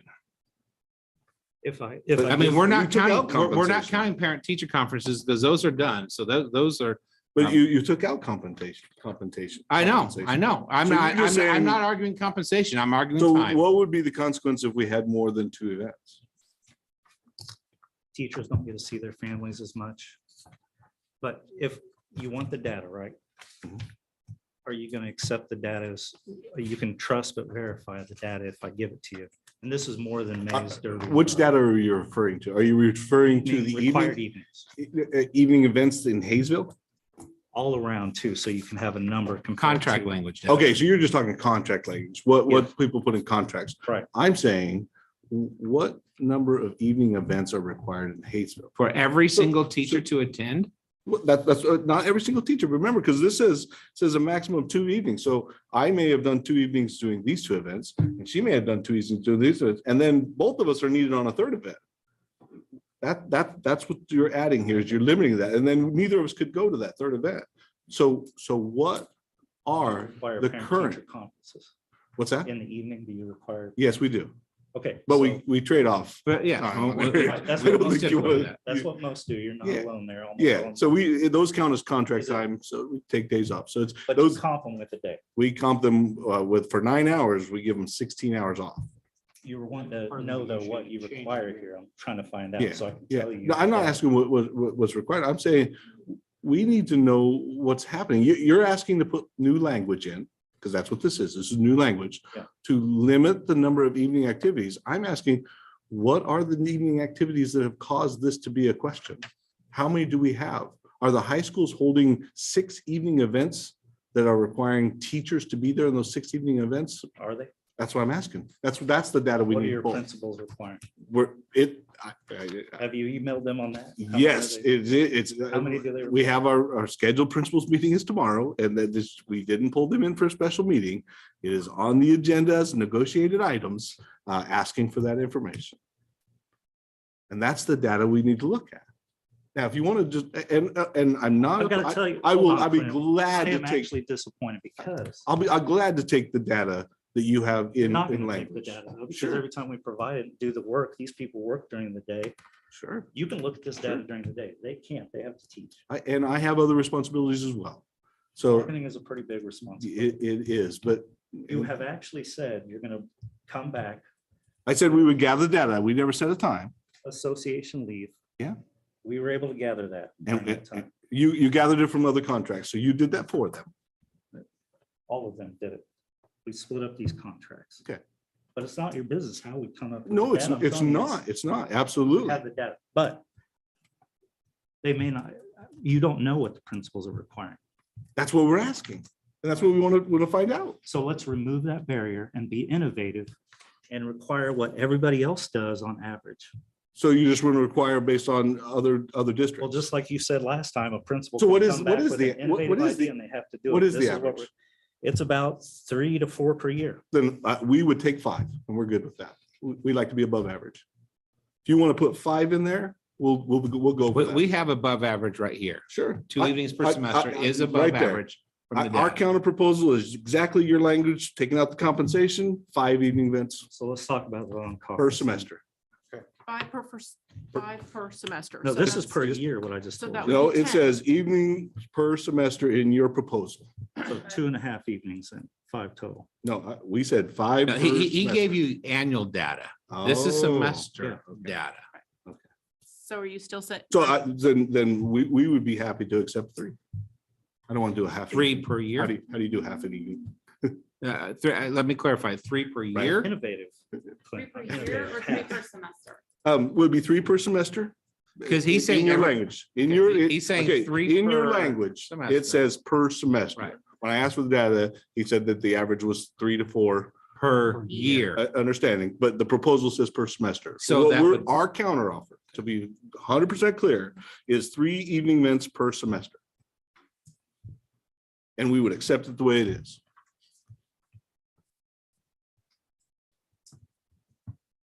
Again, no, you scratched out the compensation. Just want to make sure.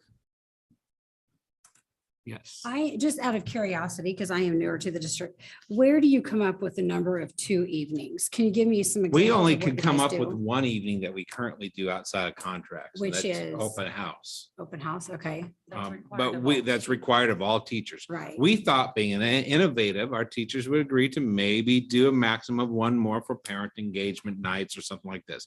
We also understand that most principals will go ahead, hey, we have 5 events, some dances, some things. We don't need all of you that night, but we'd like 5 of you to sign up for each event or 10 of you for each But event. your language doesn't say for all teachers. Is your proposal to actually say a maximum of 2 evenings per semester for all teachers to attend? Because if that's the case, great. Not all teachers have to attend all those events.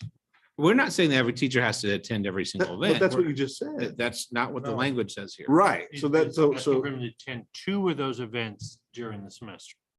So Walter and I will cover a dance. this okay, but semester. we asked where it came from and you said we looked at events that cause all teachers. Right, to and be we there. only have 1 right Okay. now, open house. Okay. So we could have so put how 1 many per how many year. other events that still would though have teachers attend in the evening? parent conferences. But That- we that's excluded excluded. parent That's conferences excluded. because we've negotiated that. in But the I'm not past. saying all teachers to attend. I've never said all teachers had to attend. Your language never the- said all teachers. The language did not have a maximum. So we're just trying to put a limiter. So yours is per teacher, not for all teachers. Would you like to make that a part of the counter proposal? No, I'm asking for clarification. Well, okay, clarification. Yeah, we're not tacking. Yeah. I'm not sure. if we're on I stand with our I proposal. don't know if we're on the same page. I stand with our proposal, His proposal made sense. It's 3 per semester. 3 per semester. So we can caucus on that. Yeah. But, okay. I do think I do want to get some clarification all in per. I think I understand what's going on. And I have some other questions. When Sure. you say, I'm sorry, you guys said, what did you say you and Walter did? Let's say Example. the example, okay? We have 5 evening events that we need to have teachers cover. Yeah. Home, what do we just have? Homecoming. We might have had a winter ball dance or something Okay. this semester, right? We don't need all 120 teachers there. We need 10. So we each sign up for a maximum of, 10 of us sign up for this night, 10 of us sign up for the other night. Open house, we all got to come. And So- from my knowledge on, let's say it, the dance, the school dance, do you get paid extra duty pay for that? No, we do So- not. So it is part of this. Yes. Okay. And our Okay. concern is that, a lot of people couldn't make the last dance. So then it starts, a lot of people, we don't have enough chaperones. Sure. The same people are doing it all the time, not getting paid. It's, and I eliminated compensation, but I would like to plan, if I know, hey, I got to work 2 evenings each semester, I can get childcare. I can arrange those days on my calendar. Sure. That's all we're trying to do. We want to have some control over before it says, we want to keep it a minimum, but we could ask you to work 10 evenings and we don't know what evenings those might be. Yeah, and we talked about that, we don't have that data. That's the whole idea. But our counter proposal stands. We stand with our counter proposal. 3 Okay. per semester. But we would like to caucus about that. Yes. Thank you. Appreciate that. This time. Okay, real quick before we caucus and move on, I'm just gonna ask, do you have any other proposals that you would like us to discuss, in light of time for people that are here?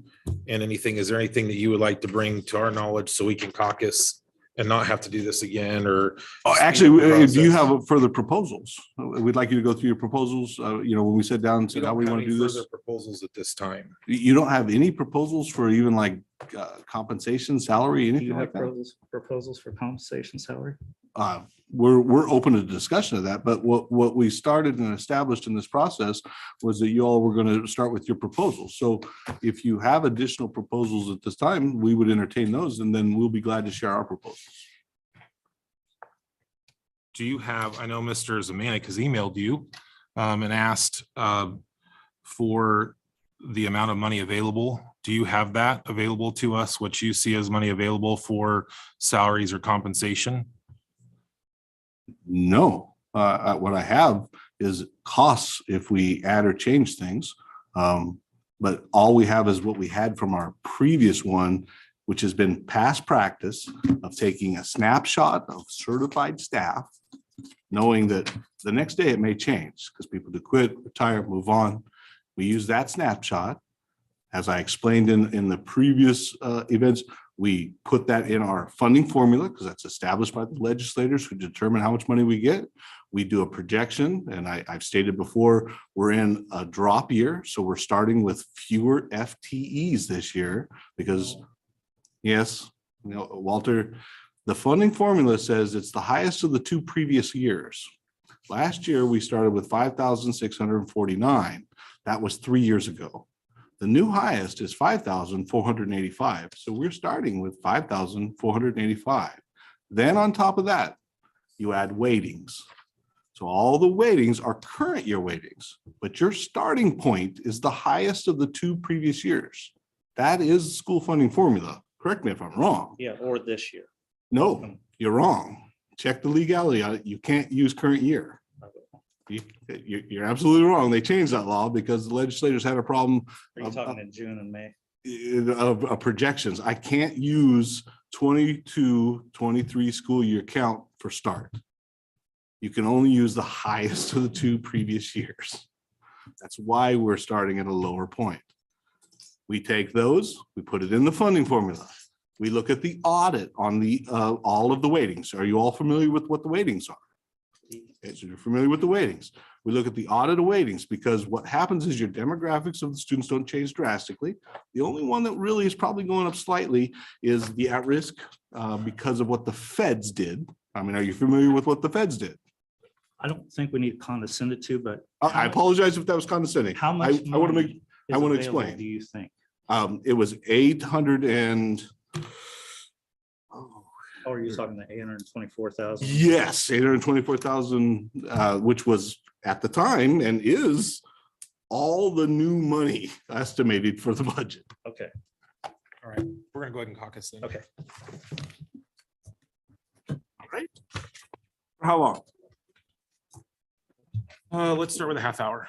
Okay, it is 6:26. Half hour? Yes.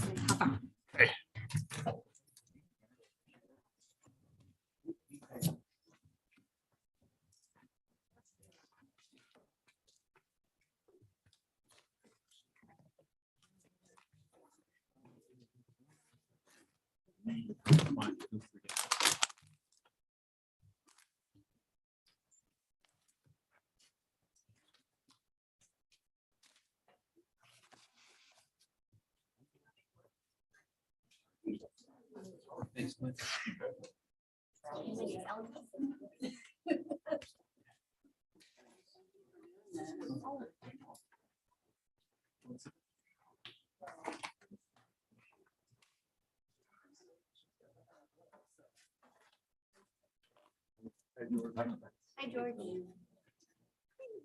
Can we talk? Can we talk now? People could hear us. Just FYI.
Adon. It's not Adon, it's Adon. Adon? Yeah, it's not, yeah, it's Adon. I love it. Yeah, Adon. He's one of my favorite people. I said, why'd you say it, Shane? It's good work. I do. So. Me too. You pronounce my name right. So she would be maybe a few minutes late. Yeah. That I can work around.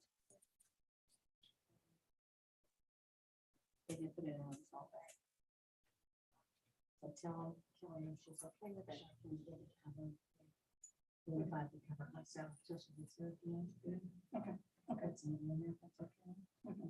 Done that one, I'm really good. teaching 4 easy handwriting strokes. You can teach the kids how to make letters.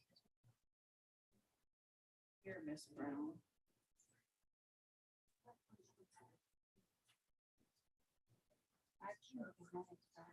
Oh.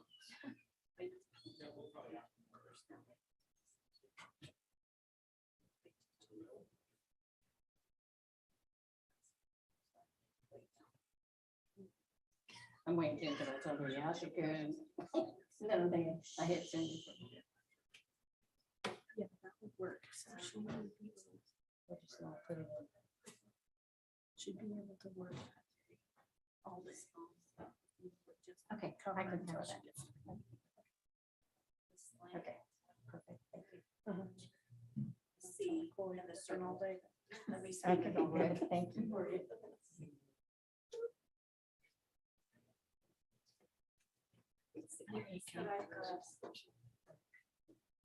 Doesn't help you with this. I'm hungry.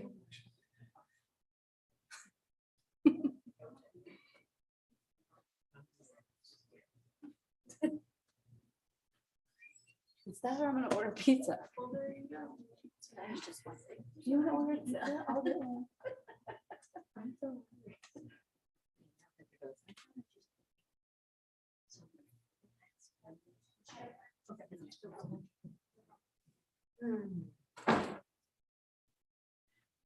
If it is, then she's back to the same. Although I'm sure that she's still trying. Okay.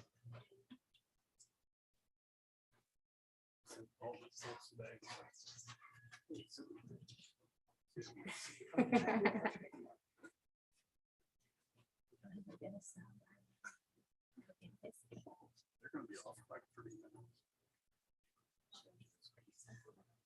Exactly. Oh, really?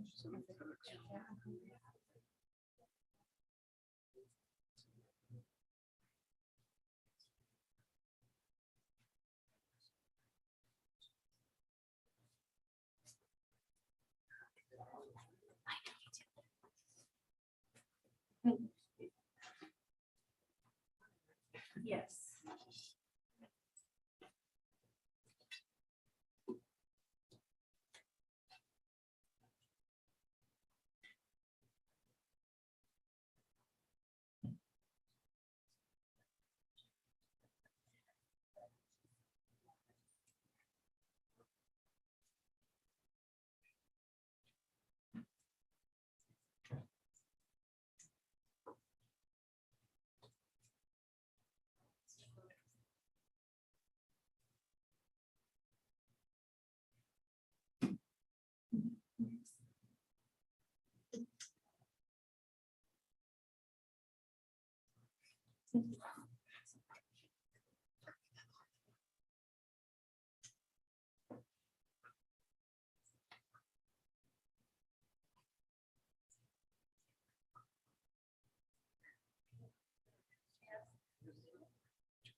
We never had fun the whole week.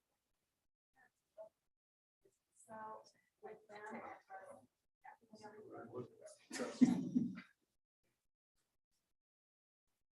Still had some battery life. Yeah. Monday.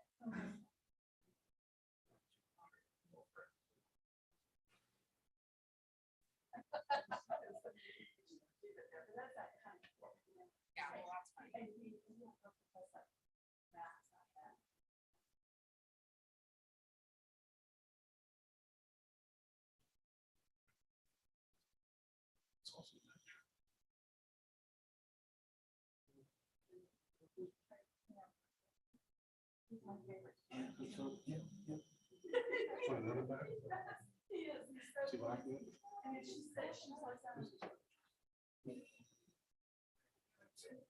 that's fine.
Oh, 203 is what.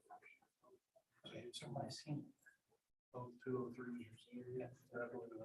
Yep. So.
That was all those kids.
sometimes skip along. This time you have to log two, once you hit coffee tunes, the rest of the semester kind of sharps.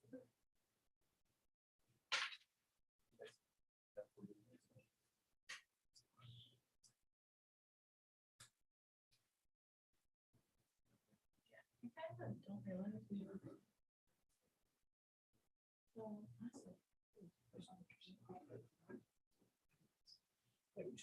Get away. That's important. And so like. When I'm in school, I'm really. Recently, it's hard with that school. Last year.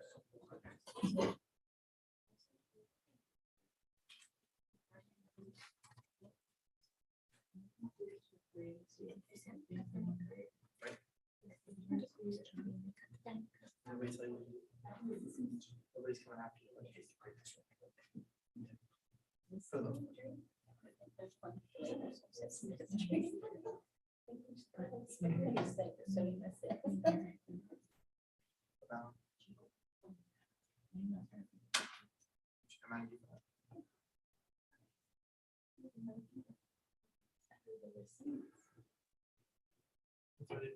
I put it.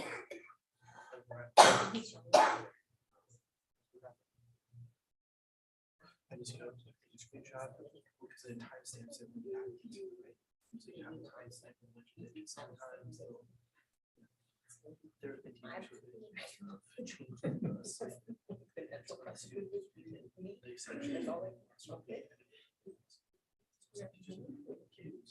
They say so I'm gonna go up.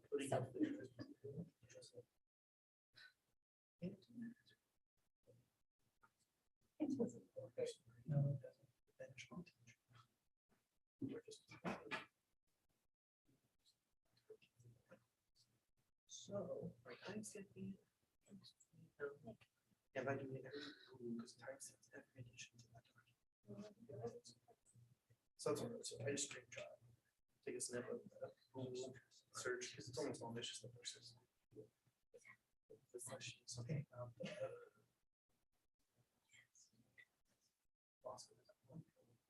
His trust, his route was, it'll move also. It's really put a snip of it right there. That's where just be careful if you go outside of the rule or anything that you can't. There. They actually, you know.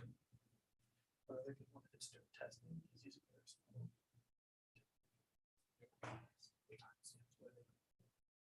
So you could say you were testing. So you were testing for manufacturing.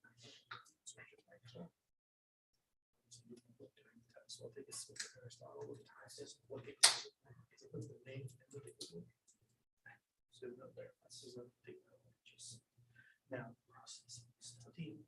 I was nicer, so those that did 4 years of several work there, I would let that burn back. No, I appreciate it. Which is my main policy for tests. If you correct your test, you correct back half. If you missed 100% of the holes, I'll let you know back. Still doing good, but it doesn't, you know, some kids, especially with our classes, depending on what your point values are, you can test it as 50 to 100 points, that might 200. 2 reading writers on 0.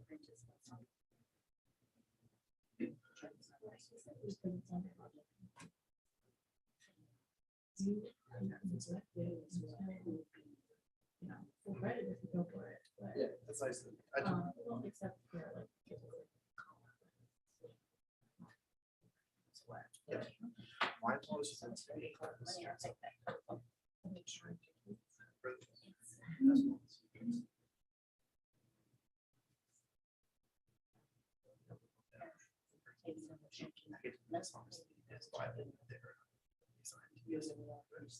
so they're cheating, and I approve of it. I know that habit has been now it's the policy that I have. Now this year's fixed because we have a set league policy. It's a policy issue. Which one they it's the word. But number 2 if and it escalates to the next level, there's less support for you. it's just their own personal classroom policy versus a district. So when they mentioned the, we'll look through the handbook. This is the thing for the backup one, these are the things that I can strong to grow. And then, you know, if you're equipped with kids, they react to that, they learn from it, they, you know, I had less issues with places after doing that. Oh, yeah. But once you put it out there like that, it's done. I'd say about like March, February, that was that first semester was rough.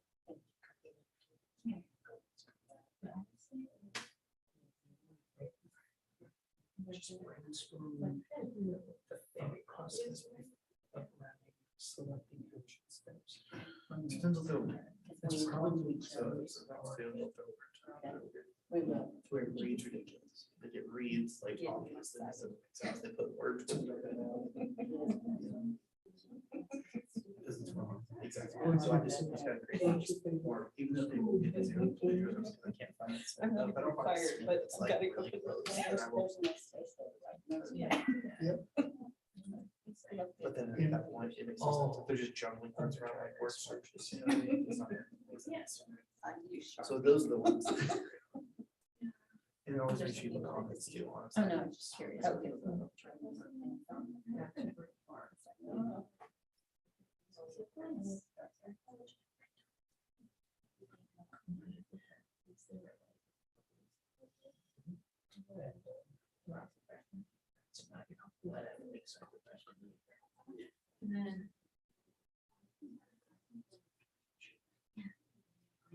I can see that second.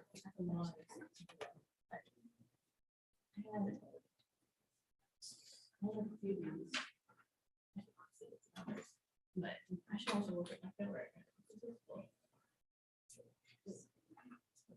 You know, so we supported it.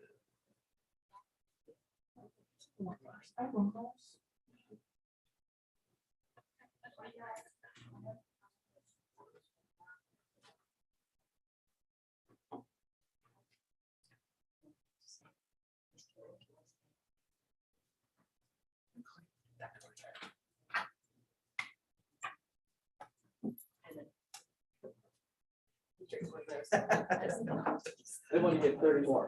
Okay. Good. Exactly.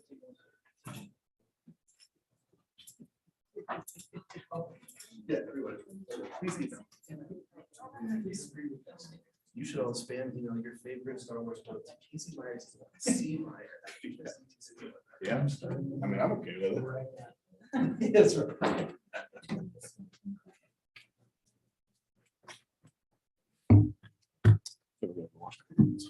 Yes.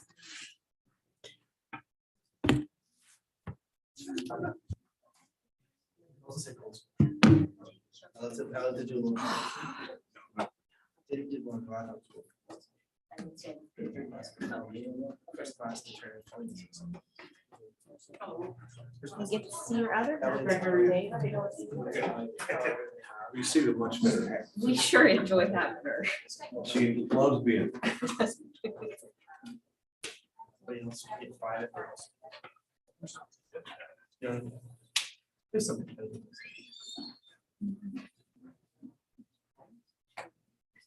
Here's my kids. It's way downstairs, but that's another thing that I never got. So now it's.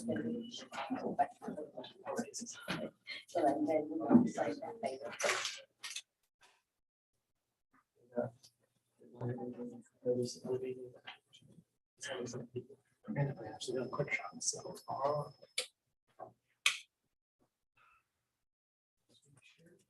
Thanks. Okay, football practice.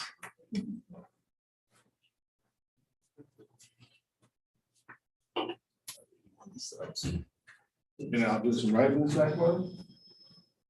Like tonight, you do a cancer run Saturday. Bundle up for that one. It's still here. So excited that it's gonna be fall weather. I love fall weather.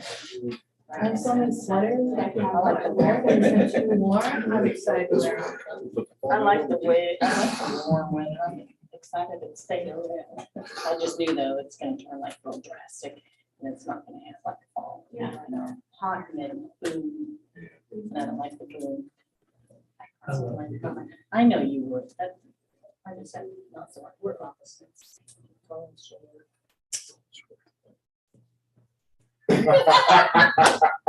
So anyway.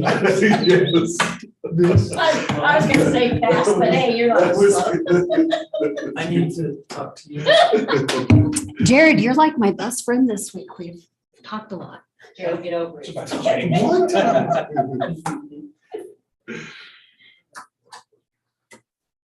Doesn't really, just gonna tell. I know. They're supposed to be impartial. No, she knows. I'm a teacher. I know, just shake your head. What, you Call me Becca. told you there's one space up here, good night. Use a shirt. No, it's your first nerd. It's a good thing. I'm sure it's like. Nothing wrong with that. Nothing wrong with that. Most teachers are nerds. Right. I'm pretty fair. I'm a nerd. I'm proud of it. Yeah, I know, I'm not smart enough to be. So I can't climb that. Because he was all excited. I need to talk to you. this one. He's getting a groove above me. Right. We have no funding for that. I'm going home. Oh, you are not. Just sit there and whine. It's a bit.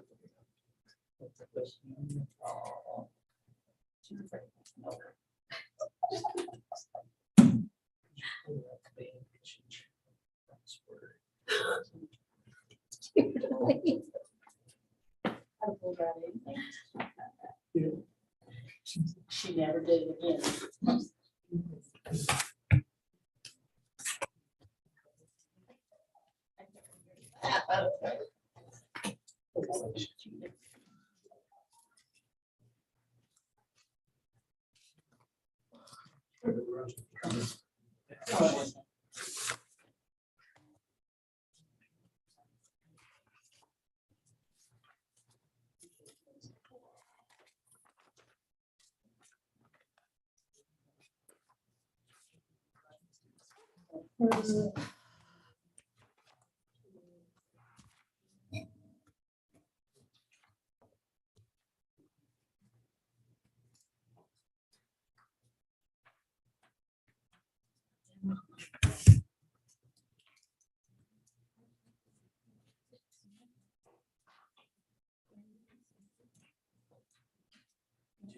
Give them around 5 in the morning. See the litter.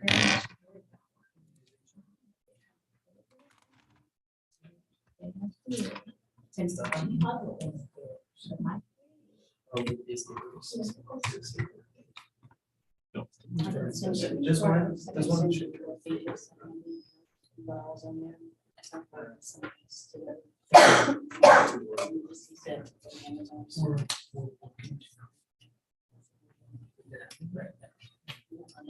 It's pretty dark.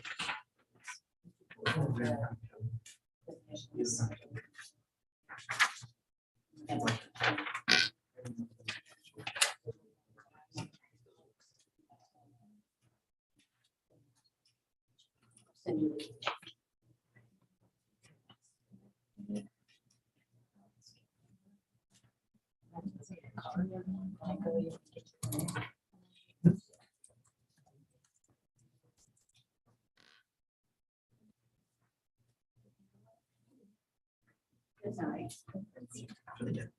Yeah. You get mad.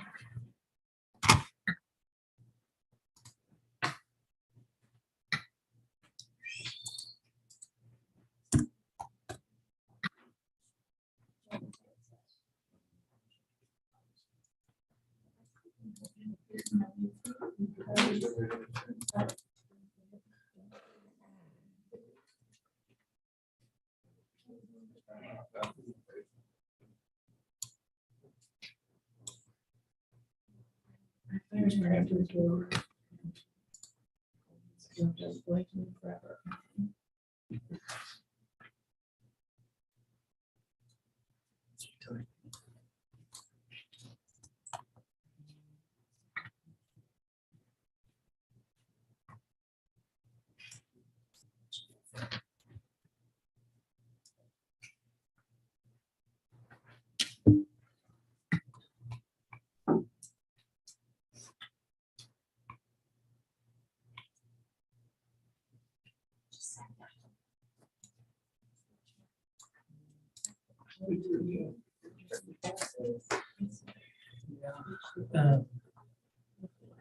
So just with the last stuff, it was also that sure, I was gonna make sure it was.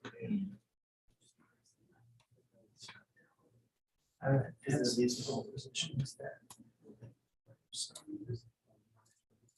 Stuff that was-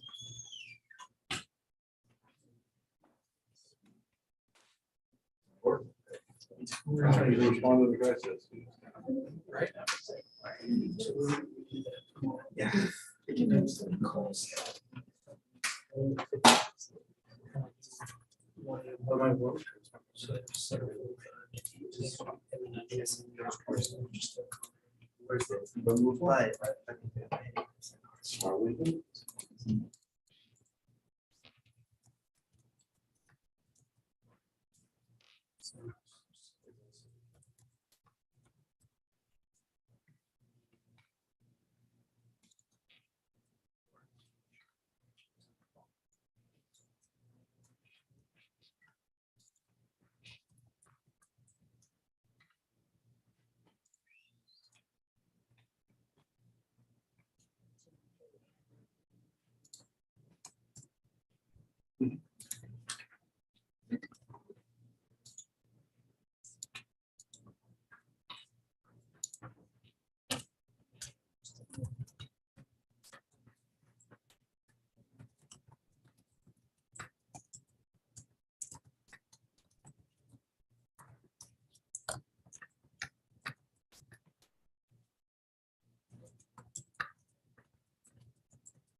Yeah. I think we should really do. We should maybe come back. But if then.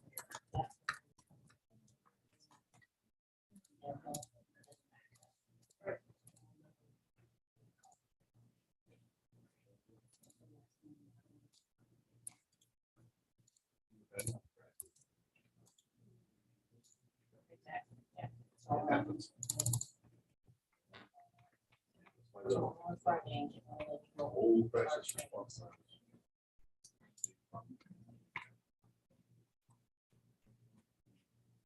Jimmy's gonna be here. Yeah.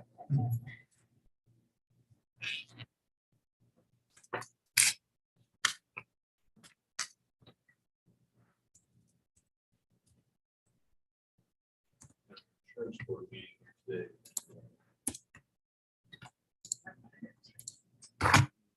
$10 million Andover tornado is actually coming in at about 60. And I give full credit to contractors. Contractor said, oh, you don't deserve more credit. Replace that with more credit. It's just very, very little.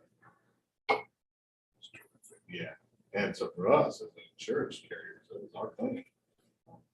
Cool, yeah, it's negligent. Shared by so many others. We have to share it out.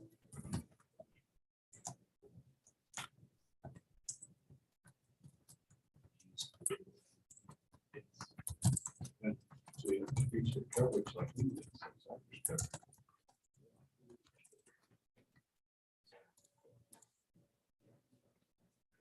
coverage. Like you're too at risk. You're gonna be paying. So basically, you're telling districts, you're gonna be hacked. Yeah, like LA.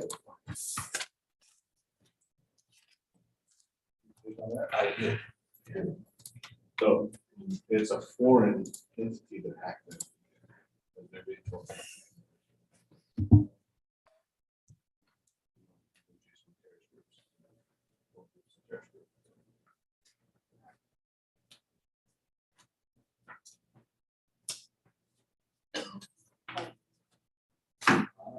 I hear we had trouble with boilers.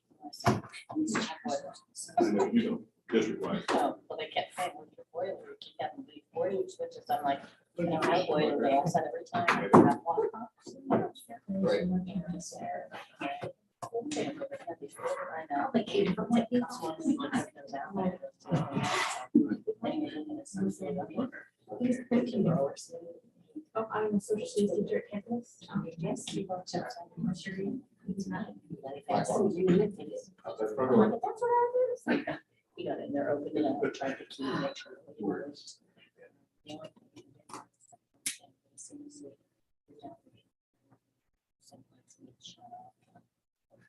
I've already signed it. So.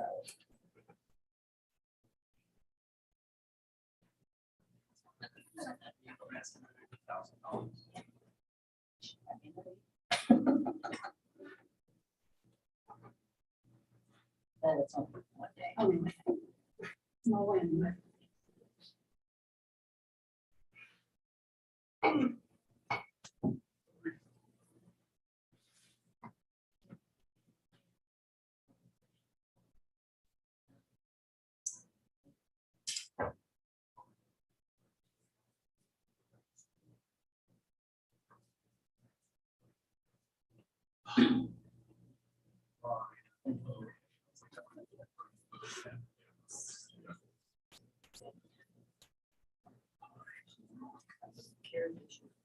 For them, it's also fire.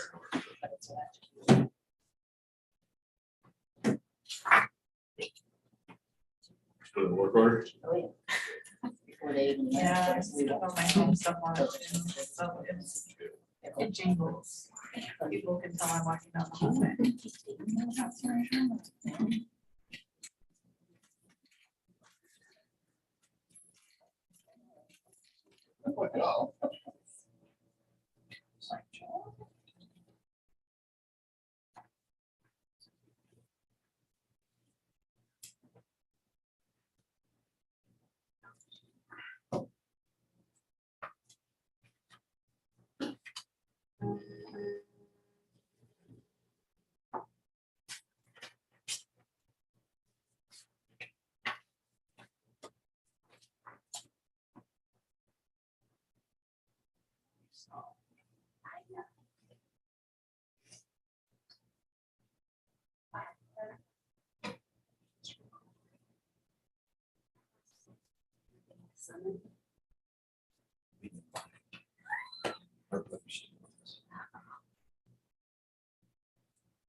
Seven. No, it's not tomorrow. You said that. You're starting to go back. We're gonna go ahead and withdraw some. Yeah. The market fluctuates.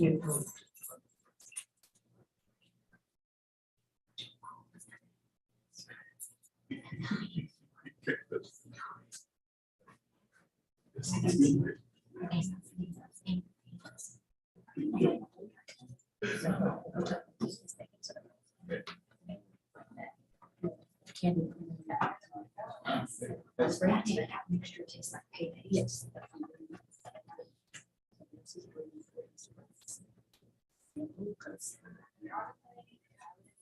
Yeah.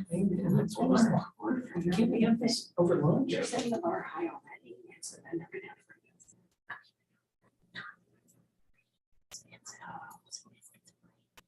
Why not?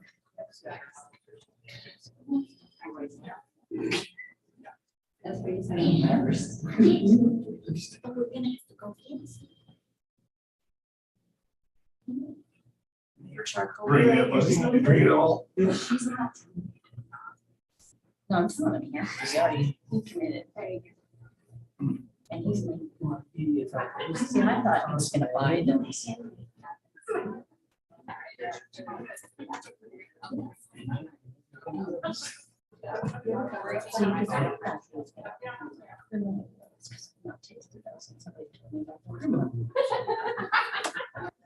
$27, that's probably $27.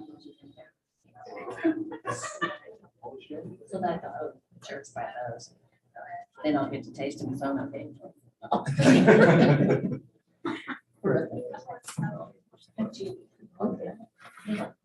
I don't want this on my phone because then I'll tag Facebook for Bethany and then I'll have to go on them. Maybe.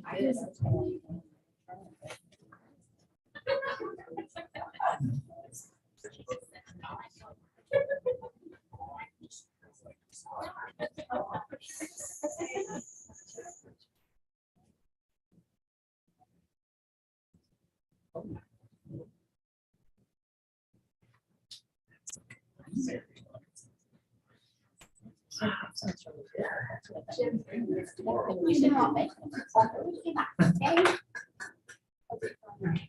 There you go. Don't they do it? Somebody said it.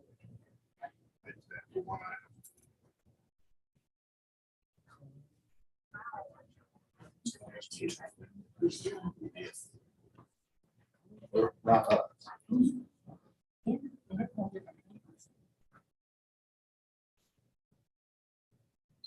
At least that's just.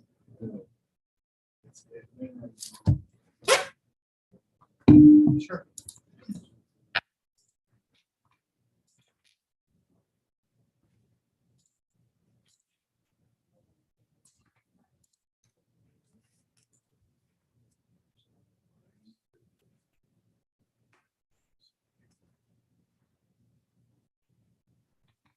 Okay.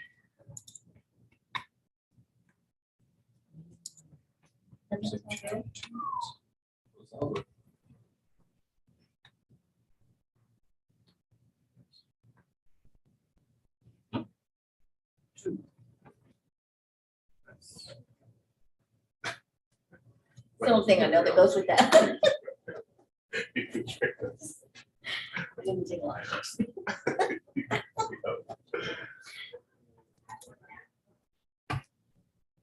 You gotta try it. I know, right? That's why I thought you were buying.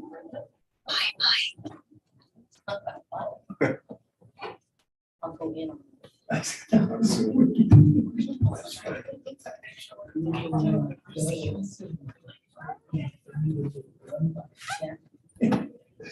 What?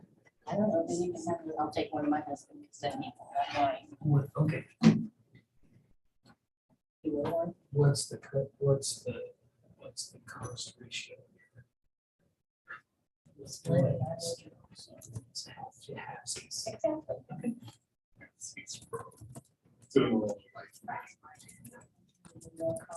Okay, this was supposed to be Diet Coke. Yeah. I don't even choose the mystery one. No, because once it's Diet, it's not good. Whoever was voting it probably didn't know it well. So they- This is not Coke. So over the next few days, there'll be a lot of people going, that's what I picked. Hey, anything. I was that first. made it back up, just in their school, and then- so they have to stop. I have no clue. I thought, right?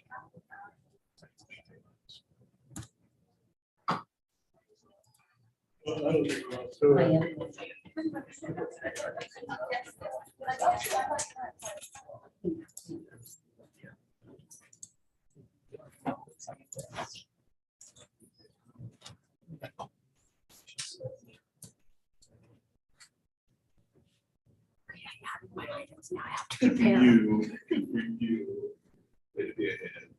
How long is that thing getting big? How long big is that thing? A lot.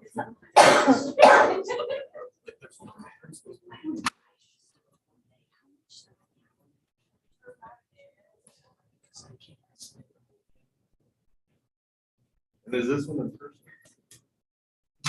Back in person? Yeah. Oh, so- You were last month, you were at training. oh, I watched. Oh, that's- Yeah. That's why I missed it. Friday, I'll be out of the office. I'll be teaching for cats.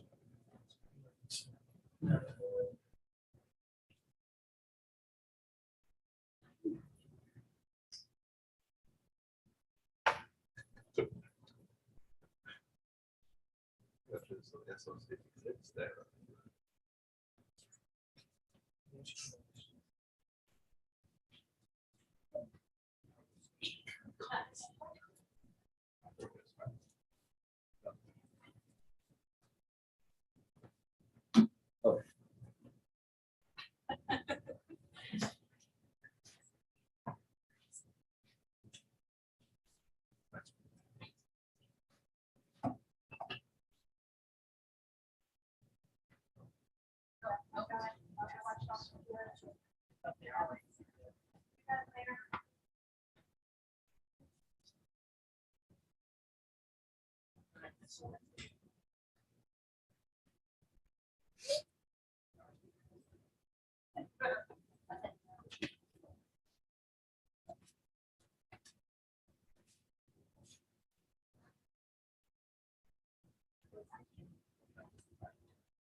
So I thought you would want to send it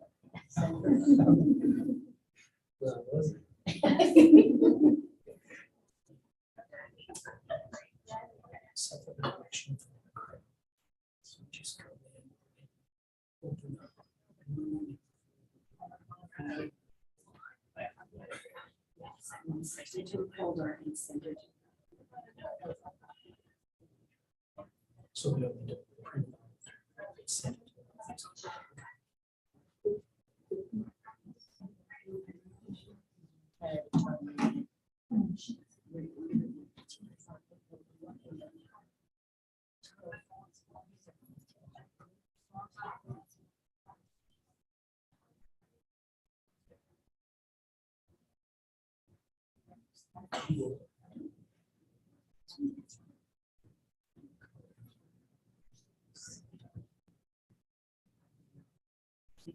I'm gonna take tonight and recess. and film it. They felt bad.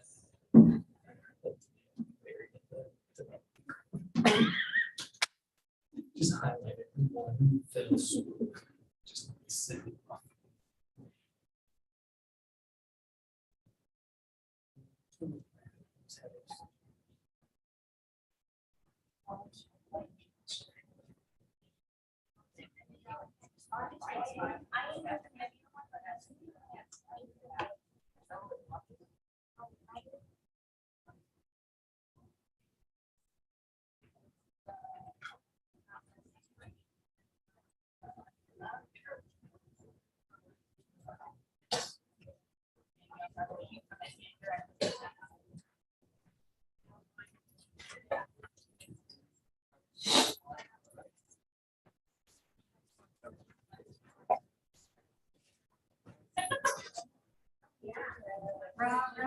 Still in chairs again. Thanks for making it nice and cool in here. I like that. To bring a blanket. No, this room was cold last time. That one's really warm. Yeah, Jillian wants the heat though. Yeah, I need a blanket.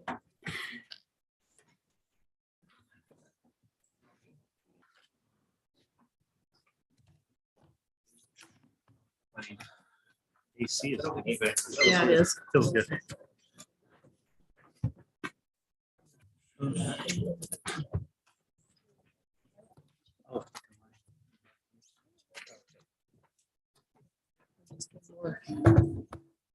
Oh, I get you. Yeah.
Dr. Miller, you ready? I am.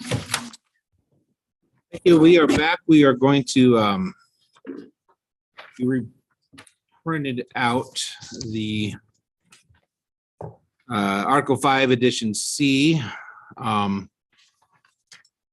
The counter proposal had been maximum of 2 evenings per semester.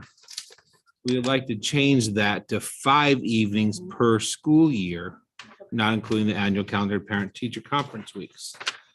I reviewed the data, and we think this is very generous. Burton has 2 per year. We can stop you. We'll accept it the way it is. Extra duty pay. Cheney has 4 per year. You might With say. Hey, comp if you days. don't mind, we'll take 5. Can I finish speaking, please? Oh, sure. 3 per year. Okay. He's a half day off in exchange. Derby has 3 per year and receive comp days. Goddard has 2 per year.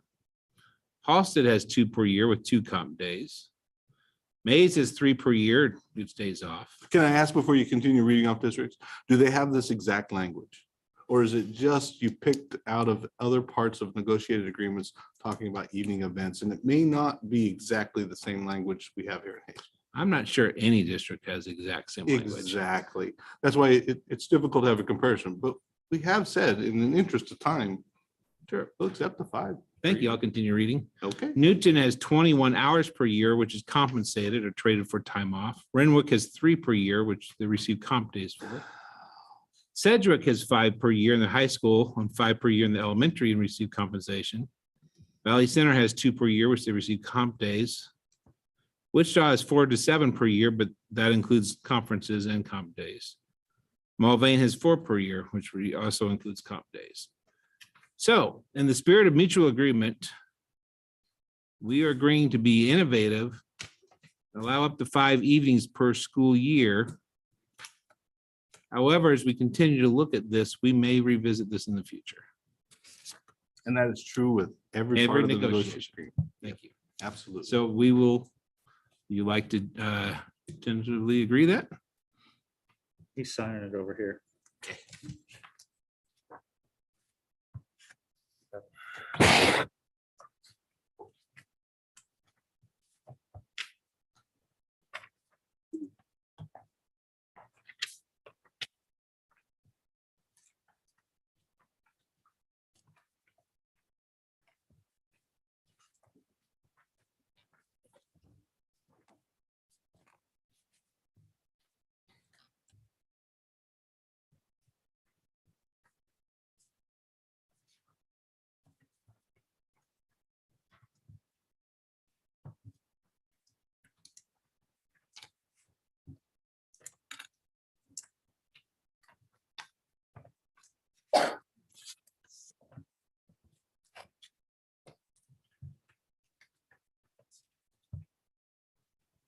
All right, the next topic we would like to discuss is how to deal with the Idaho state hours that have been brought to the table. Many of the teachers feel that they did their due diligence, they followed the negotiated agreement, they got permission for those hours. The local districts around us have all accepted those hours as compensation. The teachers feel a little cheated that they felt like they're being put out that they did something wrong.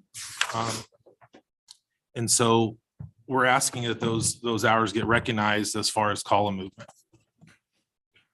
Do you have a proposal for language change? Because under the current negotiated agreement, the language does not allow for Idaho State professional credits to be accounted for column movement. We don't have a language yet. I guess my question is, would you be open to adding that language in there for this circumstance? I'd be Forward. opening to forming another committee to take a look at it, because one of the things that came up after our last settlement and a committee that came up with a plan for addressing that was the Kansas State Department of Education's call for action, specifically addressing the professional learning that was issued. And it, by the way, it's not Idaho State, it's the Albion Center for Education. It's not actually issued by Idaho State. Matter of fact, they found several things that the program does not meet the Kansas definition of in-service education, learning activity itself. Idaho State University is regionally accredited. However, the professional development credits are issued through the Albion Center for Education and Innovation, not Idaho State University. So as it currently stands, it does not meet what's in the negotiated agreement. So without language change, we could not accept those credits. So if you want to form another committee to take a look at this, we'll be all for it. So I guess I'm asking the question that teachers brought forth and emailed and asked questions about these. Sure. And were given permission to Sure. go ahead and take them and asked if they would count. And then now you're telling them they won't count. What I'm telling them is what was in the negotiated agreement, which in the negotiated agreement has another section in there that's often overlooked, but was shared with those individuals when they asked this question. Let me pull that article up real quick and we'll take a look at that one. Under horizontal movement.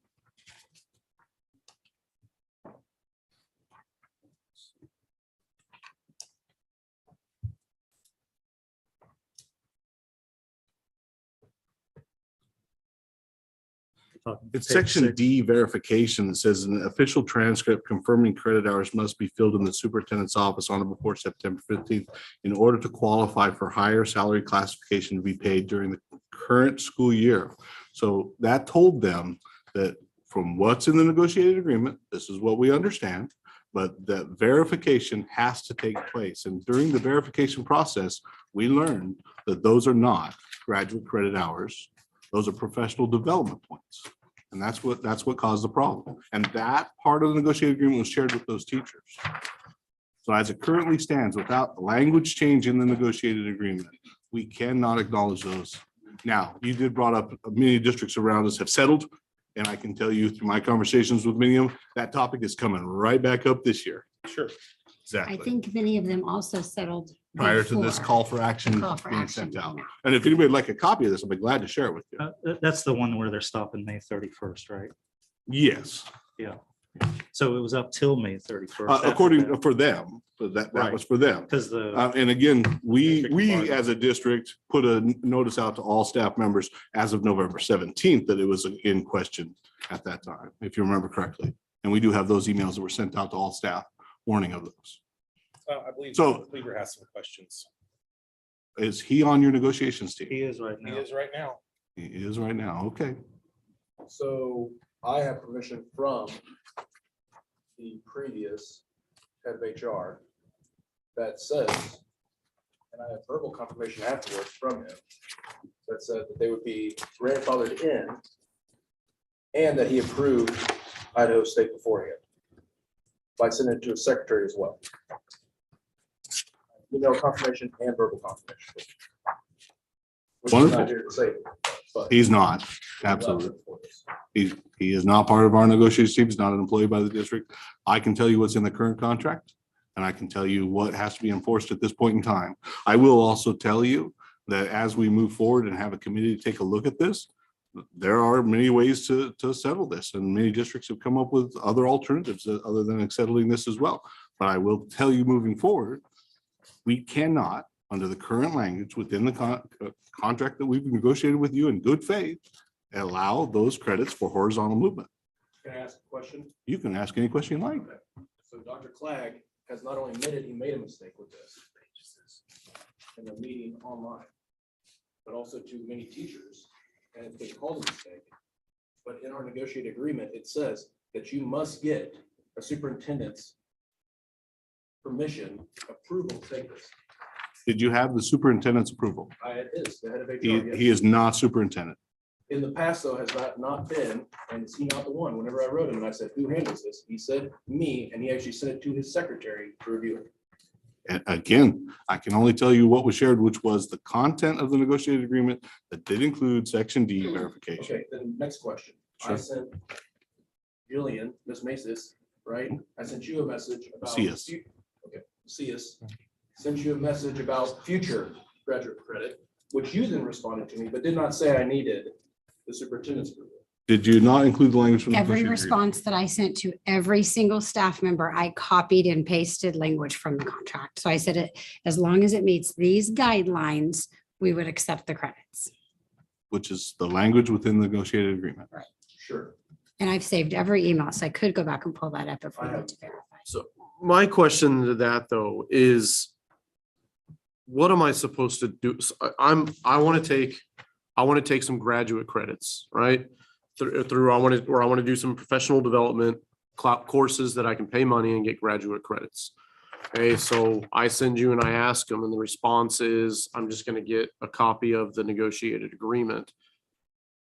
That is correct. We don't have any other language that requires So, anything prior to so that. I can't get a definitive yes or no from you. No, you cannot. So Because So- in negotiations, it does require us in the language, in the contract, for verification of those credit hours that it meets these criteria. So we have to have the verification. And that horizontal movement, as all other parts of the contract, are up for negotiations every year. So you could be in a program, if I tell you yes, and then this group changes the contract that doesn't allow me that authority moving forward, you're in that position. I do have a question, just to verify that it says verification. Yeah, transcript confirming credit hours. So Must that's be why we fun. do the evaluation of the Did the- credit hours. We're talking about verification, not validity. of the hours. Yes, you are confirming those credit hours, and those are not graduate credit hours, which is also part of horizontal movement section C. Do you accept PD points? Is that what you're saying these are? We do not accept. There is no provision with this at this point in time to accept any professional development. That's exactly what the being called Idaho State credits are. They are professional development transcripts that come in. So they are professional. The Learning development. Center here does PD points. That is correct. But it doesn't say that in the contract. No, and those points do not count for horizontal movement. What If do you those want count? PD points to count, you have to go to accredited institution who then would issue a transcript that is verified that it meets all of the criteria. And we've So- never taken a transcript like that before. Like what before? A professional development transcript? Professional Development graduate level. Not that I'm aware So of. we didn't take the Friends one, and people aren't here that have the Friends exact same copied course. Not that I'm aware of. Well, I'm aware of it. There's a Okay. person. Who, and we can take those credits back and undo our mistake. You don't want to do that to yourself. Yeah. you wanna do that. But That's what you're saying. I just want to make sure I get that straight Sure. on there too. Sure. And So are we proposing a language change? I think we're not for sure. I yet. think we would like to propose a language change for this circumstance because this is a situation where it was agreed upon that mistakes were made. And these teachers spent money, just like they spend money for all kinds of graduate credits and stuff like that. They spend money to do it with the understanding that they can use those credits to move over. And then all of a sudden, things change. It's never changed. It's been the same process. But that's the Credit problem that I was, transcripts have to be submitted and they have to be verified, confirming that they are the credit hours and meet the criteria. It has been that way since this language was put in the negotiated agreement for every program anybody's gone to, because Idaho State is not the only one. Okay, so how often does this come up in the past? As you guys are aware, this has come up for us with 3 different programs prior to what's called the Idaho State one. And we even had an inquiry this year of would my certification for yoga count for horizontal movement. Did they get that to Learning Center? They might have. So yeah, it does come up. But that's my question. So, I mean, So and are that's you, where I'm trying to highlight, like, the problem here is. so you guys are saying we need to have a contractual change for what I believe is 22 staff members out of 430 that have submitted transcripts for this. No, this isn't just, because, again, back to my original point is, so if I submit something to you and I say, you know, all I'm gonna get is the contract language back. So I can't ever get a definitive yes or no. Not at So this I point do in my time. research, and to the best of my knowledge and my research, it looks like it is something that our district should accept. Sure. So I take the courses, I pay the money, I submit to you the transcripts, and then you guys decide after the fact that no, these don't If meet the the transcript requirements. doesn't support the language that you negotiated, we cannot enforce it. We have to go by the language you've negotiated. So when that transcript comes in for verification, the official transcript has to meet the criteria you put in here. So we're taking a gamble any professional development we do, and we pay money to get column movement for. It's every single one is a gamble. I'm not talking just Idaho State. I'm talking any other program. That's what Except the for- language says. It doesn't say it's a gamble. What it says, it has to be verified that it meets these things. But what, And as it turns out, if you do your due diligence and you're duped by an institution, then I would go back. Your restitution is with that institution. They duped you. If you did your true due diligence and they told you, yes, this meets all those criteria, when it turns out they were being professional development credits issued by Alden Center for Education, sounds to me like Idaho State University lied to you. And it sounds to me they did it so they could collect some money. I have two things, just because we're gonna have to come back with some kind of proposal or something. Sure. Did a district administrator encourage people to take those? Not that I'm aware of. Does anybody know if that's? Yes. Yes. Which district administrator? And there's nothing against her. I've heard she's a great. Did she refer you back to the negotiated agreement? I sent it to her and she said they look great to me. Same with Luetta, same with Dr. Clegg. So They did not send you the negotiated agreement language. They didn't say as long as it meets these criteria. you want copies of those? Yeah, I'll be glad to take copies of them. Absolutely. Yeah. Doesn't change the circumstance. We are bound by this contract. So we cannot knowingly violate the contract, even if people made mistakes. We can. You know that. Well, Penny didn't knowingly do it, Right. But now we know, and people took it. but So, now we know, and we you know, can't other knowingly do it. districts, and this. And other districts settled way before a lot of information came out. And other districts have a lot of different language. Some districts don't have the same language we have. That's why I'm asking if there's Can I a ask a question? proposal. You can ask any question you'd like. So it's been standard practice since I've been here 13 years. I've taken a lot of courses. It's been standard practice that you send it to Dr. Clegg. Every teacher in here can say that. Dr. Clegg approves it, or he sends it to Luetta, his secretary, and she approves it. Whenever this got brought up to him, and I said, hey, a lot of teachers are taking this. Had a phone call with him. He said to me, yes, I think we might have made a mistake because it says graduate level professional development. We don't know if it's going to fit. And I said, well, I got permission. Yes, I understand that. Anyone that's taking it will get grandfathered in. That's Clegg to me on the phone. And as you understand, he can't give permission to violate the contract any more than I We can. don't have trust in with administration if that's the type of information we're going to get from you guys to further our career. And he also, I guarantee, Sharon, as long as it meets the criteria within the negotiated He agreement. did not say that. Because I had the phone call. with him. It's with the other districts, because I sat at one of those tables. Sure. We do realize that, and that it's almost a one-off, but it sounds like this has happened with some other Sure. things here. But Similar this was a- programs. This was a big one. And Correct. Newton, we just decided okay, it's gonna be whoever's puts it in by that date. I think they're October 15th there. But Goddard, they had so many people do it that they're agreeing to 2 columns the first year and then 1 column after that. And they're actually bringing it up because they don't think they can afford that as well. So if you talk to Doug Maxwell, it'll be on their negotiations again this year. Right. It's because, Yeah. that's what they bargained though. That's what they bargained, but they also bargained prior to this notification coming out. So many of them I settled was prior gonna to get that. to one thing though. Okay, which I'm is- sorry. Sorry, because I try to keep it all in straight thoughts here, Sure. if possible. Because you do remember, we settled on some language that would allow some credits for movement as well in our agreement prior to this coming out. So we were just like those same districts. We didn't have all the information, but now that we know. Right. This could possibly, and I hate this term, but a sunset clause almost, or not but basically anything from this university will not be accepted ever here again. Oh, that's very Alvin, possible. That's yeah. very possible. So yeah, that could be part of some kind Yeah. of proposal is, so it doesn't, so people don't keep taking, Sure. because guess That what? is- I got a postcard from them the other Oh, day. again. yeah. So- Nationwide, when I was in ASBO's conference just recently talking to administrators out in California. They were having some similar issue. But Yeah. yes, absolutely. So yeah, that could be something where you put in. And like- there are ways to potentially make people whole. I know we haven't started talking money yet, but one of the things we could do, and I'm not saying it's a proposal, but one of the things we could do, because there are no proposals in front of us, so there's really no counter proposal to give. But one of the things we could do is, why don't we reimburse you for the credits you paid for? You paid $55 a credit and yeah, maybe we made a mistake and let's reimburse you. But with the language in the negotiated agreement, I can't give you horizontal movement. It doesn't meet the criteria. That's why it was flagged on the verification. Can you tell me again the name that you said it's coming from? I'll give you a copy of this right here. You can, yeah. Okay. Please. Because I'm looking at a transcript right now. I don't see that anywhere. Through the Kansas Department of Education, that information came out to all districts. It's a call to action because of the issue. So there are options for making people whole. I'm not saying we don't want to make people whole.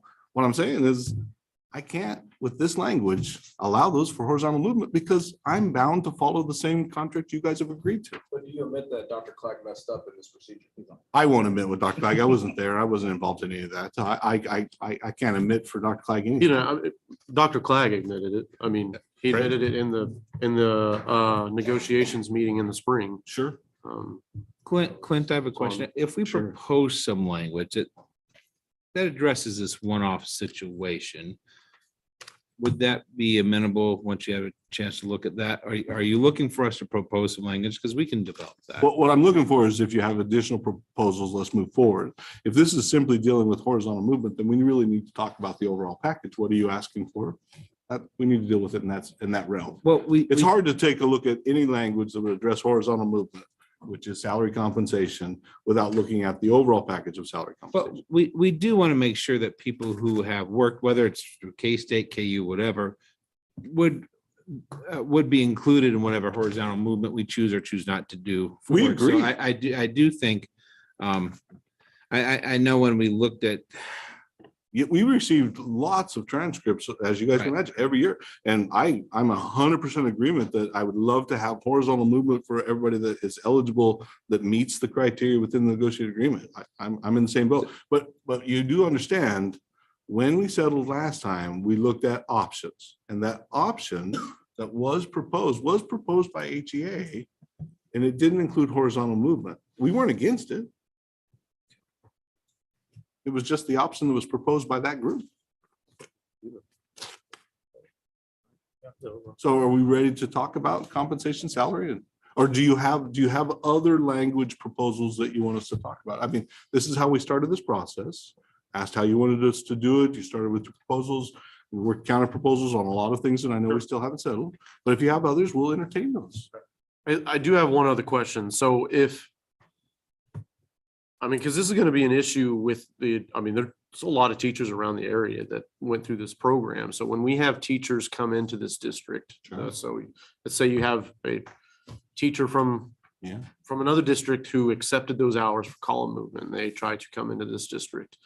So they're not, those hours won't get recognized currently by Haysville. That's correct. We do ask for copies of transcripts when individuals are hired. We have to have those for our records as well. And if you remember correctly, we also have language in there to ensure that someone is from outside is not hired just simply because they have more experience outside for those years in which we were not able to do STEP.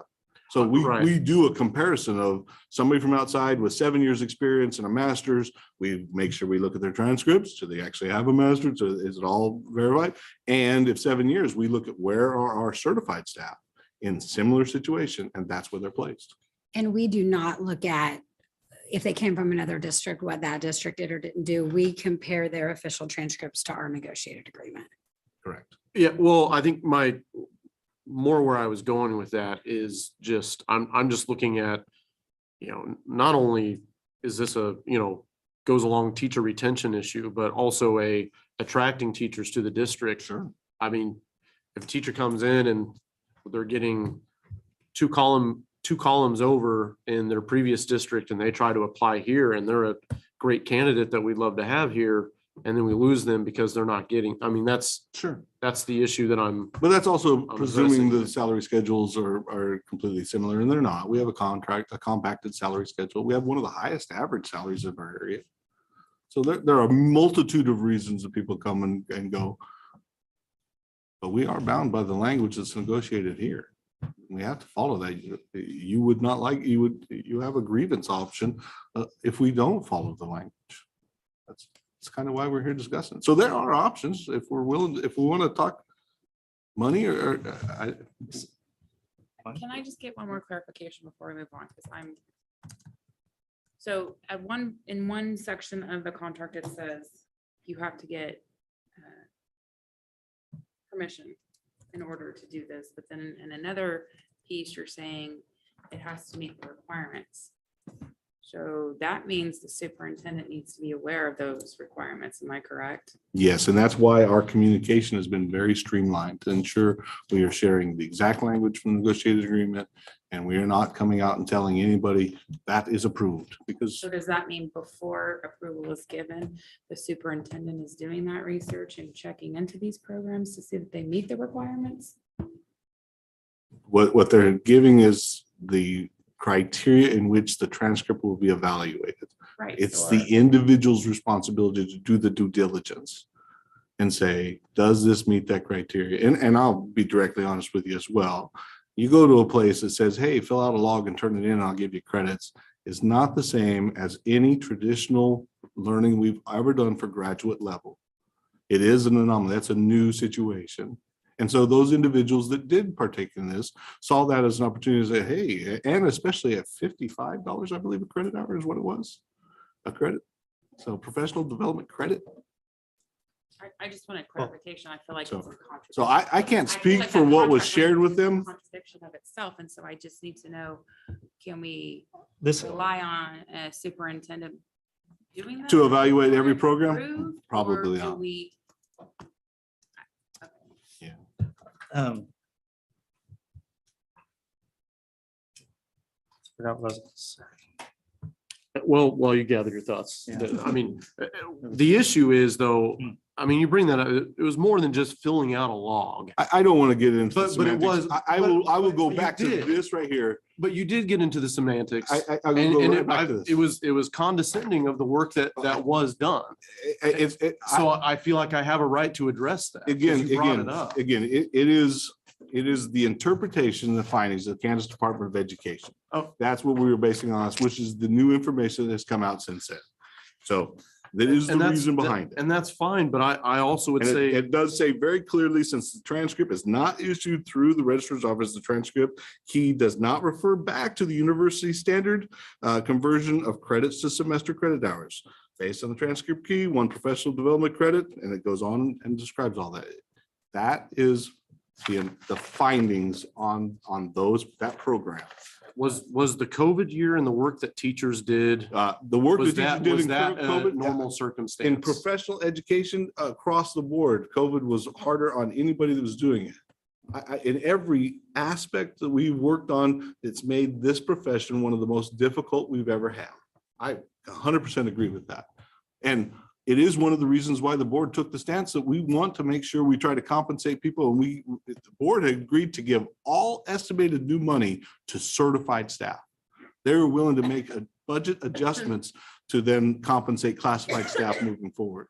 So they are offering all the new money available for this district. But everybody in here, I hope, understands there is a limited amount of funds because we don't set our own funding formula. I know that, I remember now, finally, it's getting late. I've had a lot of people call lately, and not to get into what every university wants, Sure. except what's not.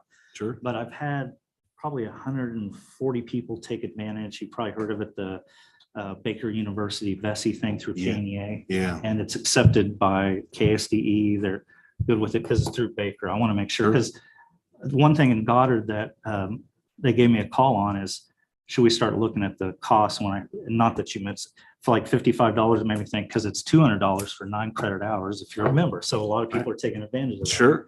It's a good deal. Have you heard, is that being accepted here still through Baker? I have not heard anything about that, nor have I had anyone. And the only way for us to do that is to actually verify a transcript. That's the email I sent you. That you sent me back the stuff on. And for us, we would, according to the language in the negotiated agreement, we would have to verify the transcript meets this criteria. That's what we would have to do. On that one, Jillian, if you need something from Topeka. Yeah. I So, do have this. We're from not opposed to forming a committee to come up with some language so that we can put stuff in there that says moving forward, it's going to be reviewed by this committee and approved by that committee. And then we could remove the verification. We're not opposed to doing that, but we need a committee Here's the problem with the to do committee. that. Okay, now you're stifling someone's education because they want to take a class, but we have to wait for a committee that's going to meet, and when they're going to meet. We're not really we're all stifling gonna get education. You can together. still take it. What we're stifling is movement, horizontal movement on the contract. That's all we're saying. Before we approve movement, horizontal movement, then, and it's additional compensation. Before that's done, it meets certain criteria. That's the language in there. They can still take any credits and learn all they want. Professional development doesn't always go back to, am I moving over horizontal movement? A lot of people take certification programs. We've got some great Google certified staff members. They didn't get the horizontal move, and they teach for us. They teach other teachers. I mean, we've got some innovative people, so we're not stifling anybody's professional Well- development. What we're talking about is the money. I think we can I'm come gonna up with speak real language. quick. Sure. Hopefully, without getting cut off. I apologize.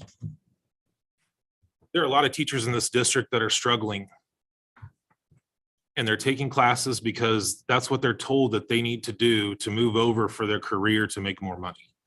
And the problem is, some of them can take classes because they just want to, and they can, and it sounds great, and they can pay for them. Some of them are free, some of them aren't, but there's a lot of people who take a class with the understanding that they're going to use that for column movement on the salary schedule. It's unfortunate that our district can't figure out a way to decide and help those teachers out and help them make a decision where they can decide before they spend their money whether this is going to be allowed for column movement or not, without having to pay that money first and hoping and wishing and praying that it meets our negotiated contract. That's unfortunate. That's exactly what a committee could do. We have to address the language that's in there. So you have to develop language that would allow that if that's the goal. The original goal of horizontal movement was to encourage staff members to continue their education. We always have felt, and I think the research will show, teachers that have earned a master's and a PhD are actually more effective with students, and student performance increases. So that's why it's always been encouraged. That's what it originally was about. I'm not saying it wasn't encouraged. It just makes it hard and it stifles some of it, some of our teachers' education where they can't afford to spend $500 or $1,000 for a class if it's not going to help them be compensated in their career. They can't. Some can, some can't, and it's not fair. It's not fair to those teachers to sit there and wonder, will this count or will this not count? Is it going to be okay? Is it not going to be okay? Because that's taking money away from their family with the intent that hopefully it's going to make their family a little bit better off in the future. So it's unfortunate to sit there and wish and pray. And so if we put forward what you're proposing, where if we just wait and hope, and as long as it meets the negotiated agreement, we'll let you know. That's not what I'm Basically proposing. preventing, well, but What's in there. that's what's coming out to That's these what's in there. teachers. So these teachers, but it's not. What I'm proposing is we form a past committee to practice- change the language. In past practice, I know most of these teachers, we've all went through the steps where we asked the superintendent or the superintendent of personnel and said, we're thinking about taking this class. Will this class work for column movement? And we get a yes or no. And then now all of a sudden we get crickets. And then you're asking for us to have a committee. So now they're sitting there waiting and wondering, I wonder if that committee is going to meet in November or December, or are they going to meet every week? Are they going to meet every time something gets proposed so they can look at it? I mean, that's not fair to teachers. So maybe you misunderstand what I mean by committee. I'm saying let's form a committee to alter the language in the negotiated agreement. Let's form a committee to look at the language that needs to be changed. Okay. Isn't that what we can do right here, right now? I mean, we've got, No, I think we need to have more people involved in that. I don't think a committee of just us and representative of select HEA represents everybody. I think we need to have another committee to come back with a proposal. But do you understand the confusion that what he's saying, past practice Sure. has always been emailing Dr. Clegg, getting yes or no approval, and then it was fine.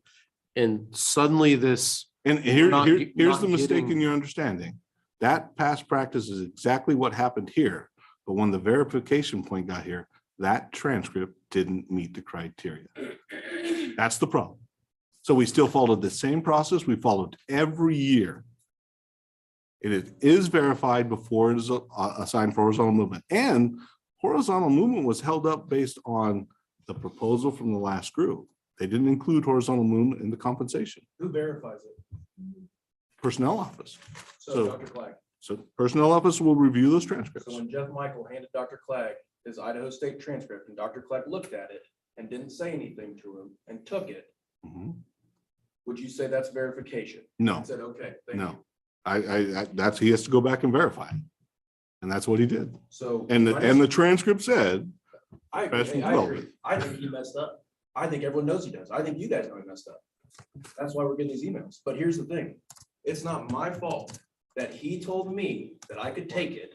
And then I wouldn't have told other teachers that Dr. Clegg gave us permission. and I'm telling you right now, these credits were not the first ones that have been verified and rejected.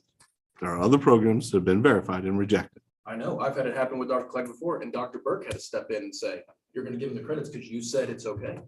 Superintendents have some authority. Some do. Yeah. Doesn't mean that wasn't a violation of the negotiated agreement. And it doesn't mean another member of the negotiated agreement couldn't have filed a grievance on the fact that you were awarded that. And they could have. So what I'm proposing is let's form a committee to come back with some language. But at this point in time, Idaho State credits, as they're known, even though they're not technically issued by Idaho State, are professional development credits that do not qualify for horizontal movement. So I guess let me ask a crazy question. Who are you expecting to be on this committee that is not present right here? Well, it takes more than just the individuals here to take a look at it, because professional development and learning, as we've mentioned earlier, is changing. While this may have been one of the first ones that went national and everybody's taking a look at it, there are lots of areas and industries that are looking at professional development and the way it works and going away from, in some cases, just even issuing credits and doing certifications, and shouldn't potentially some of those qualify. So in order for us to change that language, well, first of all, we don't even have a proposal, but in order for us to do that, I think it needs to be studied. And I see where you're coming from. I just find it odd that we are able to change the language on all these other T8 items. We change language and Sure. change language. We change language today. And that we're okay to do that because it's fine, but we're not qualified to sit here and figure out language. And we have to have a separate committee to come up with that language. we don't And that have one's to, okay. that's just a proposal. That's your counter proposal. Is a Well, committee. there is no proposal, so it is a proposal. Yeah.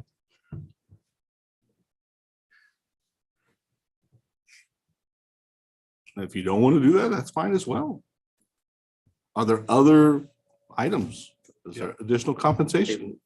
Yep. For now. Yep. Okay, so looking at compensation. Okay. You know, I'm a numbers guy. Sure. So I was looking and trying to figure out how all of this is done. I recreated the salary schedule Okay. and looked at columns, is it percentage, is it a dollar amount, what exactly is it? And in the process, discovered whether, I'm not sure if there are discrepancies, errors, but column L and then the proposed column M that we had from last year were significantly lower amounts, especially as you go to the right. Sure. That was the only part where that changed. I wasn't sure if that was intentional or a mistake. It's based on the fact that it's indexed. So did you do it by index?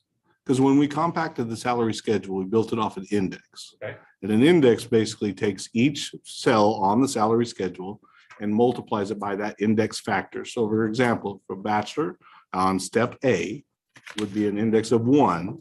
And then down towards the other end would be an index, I believe it's right at 2. Right now, we pushed it a couple of years when we did some changes to 2.02.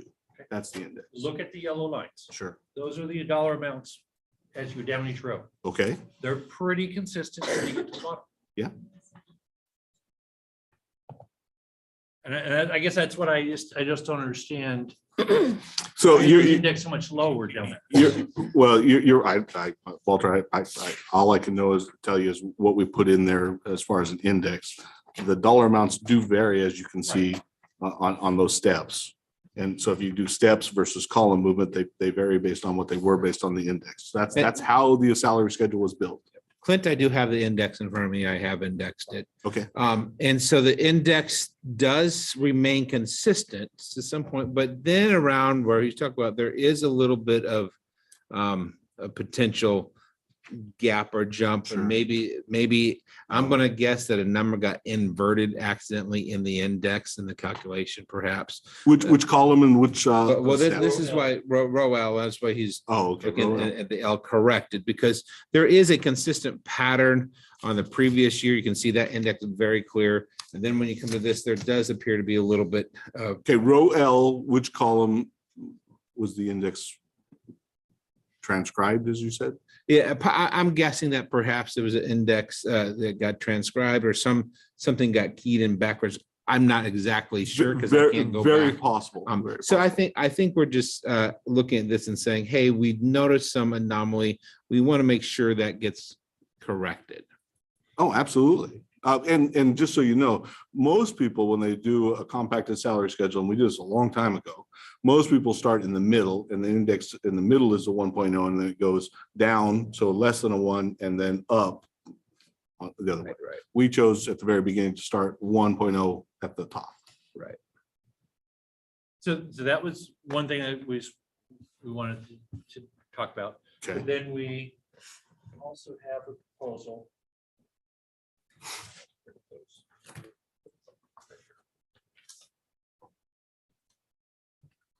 Is, I can use my personal example.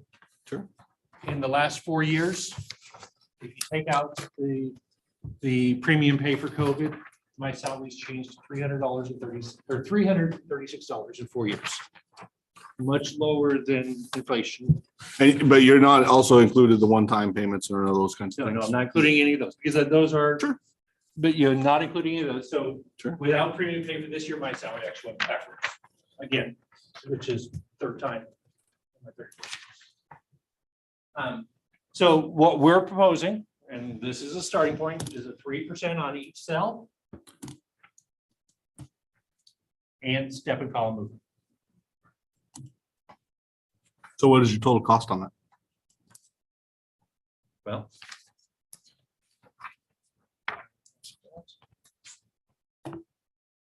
3% on every cell, including step and column.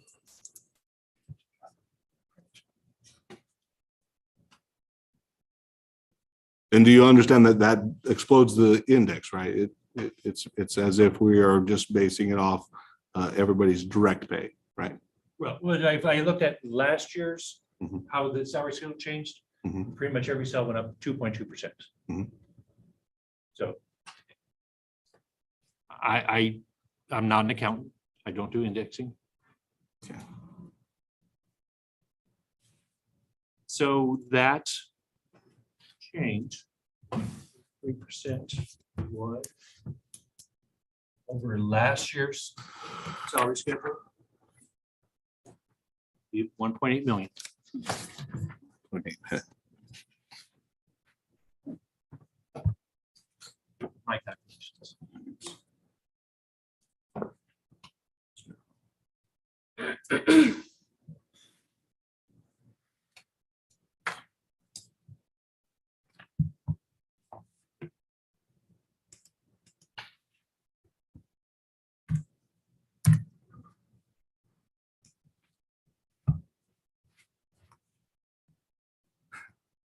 Yeah, 1.8 million. About what I get. Because I looked at moving all returning teachers moving down the step. The columns based on the information. Yeah. The Idaho State. Yeah. What that would be. That's a proposal? That's a And you did say though, step and column movement. And understanding that column movement doesn't include Idaho State. Now, that was including Idaho State. What my figure included. Which was what, 70,000? That was $77,000. $77,703. Now, when I looked at it actually increases a little bit by the time you move people down also. So what I did is my spreadsheet, This is just based on Right. current scale. Right. Yeah. So what I did is I have a spreadsheet based on where everybody is placed. That's more money than they have, but not possible. So what kind of counter proposal? I tell you what, I think the board would probably go for step movement for everybody who's eligible and column movement for everybody that qualifies under the current negotiated agreement. That puts us at just over $900,000. What about can we do the $7,488 for the correction on row L? Yeah, we will correct the scale. Are we looking at adding row M for the people? No, we are not. So then it would be less. Well, and we have to look and verify that correction. Correct, yeah. Yeah, I'll have to go back and check the index on that. What about those of us that have been bottomed out? Because I know you proposed moving on a column M last year. I wasn't sure if that's an option to look at. With the current proposal of including the horizontal movement for those eligible for horizontal movement under the current contract, it puts us right at 900,000, which is more than the new money that the board has. So on the index, of course, those on the bottom, you see. People like me, if we don't accept Idaho State, I don't get to move again. Unless you get credits at another institution that So I could, qualifies. instead, I could take a day, we can go to Learning Center and have students not be available as students, which some people are doing. Some people are. Yeah. And as long as those transcripts meet the language in the negotiated agreement, then they have been accepted in the past. Hey, Clint, just for your information, the index was 0.0229, and it looks like column L was 0.0222. So that's where that got off on the first row, and then that carried over. Oh, you're talking about for the M? L, For L. just for the L correction, and then that got off in the rest of the. Okay. Just to let you know where that is. So I have the index at 1.25 for L bachelor's. 1.2513, but the variant difference between the cells are 0.229 up to L and 0.222 for L. Just a little typo. Again, it was only what, $7,000 correction impact, I think. I just letting you know where the index. Sure, is. we'll have to compare the numbers because again, that was on a previous one. On this one, we have the index of 1.25 across to 2.02. Right, I just took it out to the 10,000s. Okay. So you just went more decimal points. Yeah, because that's what everything else is, yeah. Okay. So the other, realizing that means 125 teachers don't get raises because there's 125 people in that bottom. They actually do get a raise based on this, 3% on the sale that you proposed. Okay, no, but on your proposal by not doing. Audience can't speak, I'm sorry. On mine, Amy's on the team. It's not negotiating team, it's not shares. okay, But we can sit over there. but Doesn't have to be. without adding the 3%, Mhm. if we just do, you talked about the steps and columns, Yeah. there's 125 people in that bottom. That is correct. There are some individuals who are making the max at this current point in time. And that's one of the limitations of having a compacted salary schedule. But if you look at when we converted from a larger salary schedule, they're actually earning their max for longer periods of time. So their life earning is much higher. It's the whole reason a compacted salary schedule is beneficial. So you really want everybody to be on the bottom of that scale because they're making the most that they can make for a longer period of time, increases your lifetime earnings. It does, especially if you compare it to previous salary schedules. And it still puts our average salary, I believe it's like number 2 in this entire area. In comparison. Because we're talking about comparisons to other districts.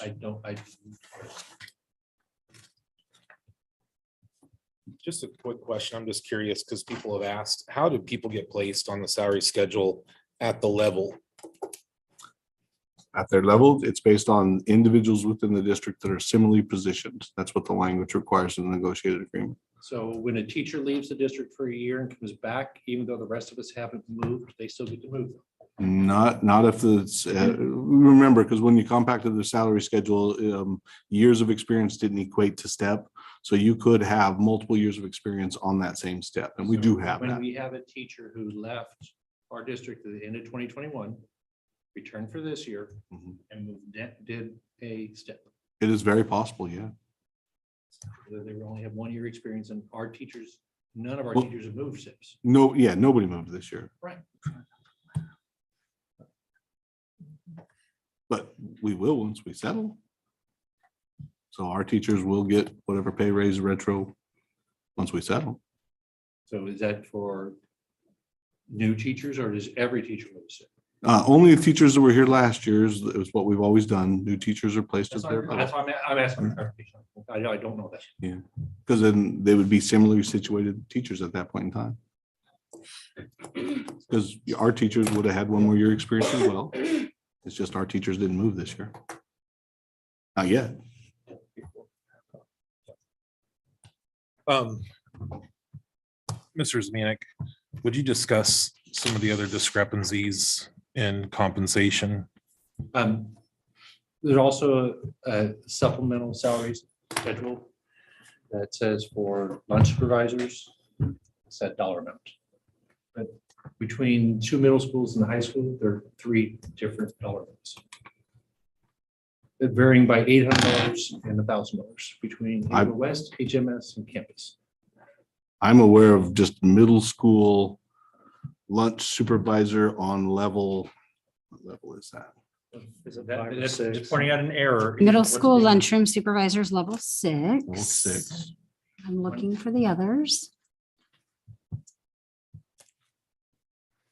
I don't think high school's on. I don't think that we have we pay the high schools for a lunchroom supervisor, but I don't think it's officially on here, which is something we could update for sure. Yeah. So we right need to. now, HMS gets paid $32.26. Haysville West gets $2,129, and campus gets $24.19. And that's based off of what's been paid last year and this year. And it may be prorated based on the amount of time. In the past, athletic directors who submitted that information, some people will cover lunches for a certain period of time and others would cover them for more periods of time. I can't speak to it until I have the Everybody details. has the same 25-minute lunch Yeah. in the district. right? Well, no, lunch supervision is supervising students, so it may be part of their plan time that they're supervising during lunch, depending on those schedules. Without actually having the details to look at it, I can't tell you why the discrepancy is there. How much does the supplemental say for middle school? Level 6 is $32.26. 0.08% of the base, and yes, we still haven't updated the base. That was a typo as well that was not corrected. But we are last time. paying the correct base. We are just paying the need to correct that. 40,319. 32.26. Right.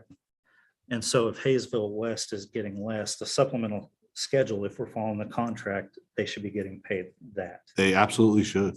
So If those are similar situations, I don't know if over there, for example, 2 people are splitting it. That has happened where one gets 80-20, one gets 30-40. I think we- I don't know. We'd have to look at We'd the have to look at situation. individual Yeah. Sure. situations. And we're not saying we haven't made mistakes in compensation. We're saying if we have, please let us know. We will correct it. Yeah, people We- were letting. We've overpaid some people. We corrected people that were as well. letting People know, so. Yeah. So if you'll send us those names, we'll Have make sure them it's contact corrected. my office because there are some with the transition in our department, there are some things that we've caught Just off the sheet that Clint sent us. and we have corrected it. Yeah, we don't go through every one of those. We base every year. Those athletic directors submit in the supplementals They split them differently quite times, depending on what people are sharing, what those supplementals are. So if someone is not being paid appropriately, we will correct.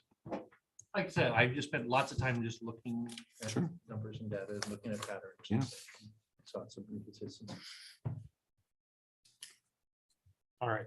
I think we're gonna have to have time to look this over and give you guys time to gather your information that you guys are working on. So we probably need to set another date. So do you have any other proposals that you wanted to bring forward? Not at this time.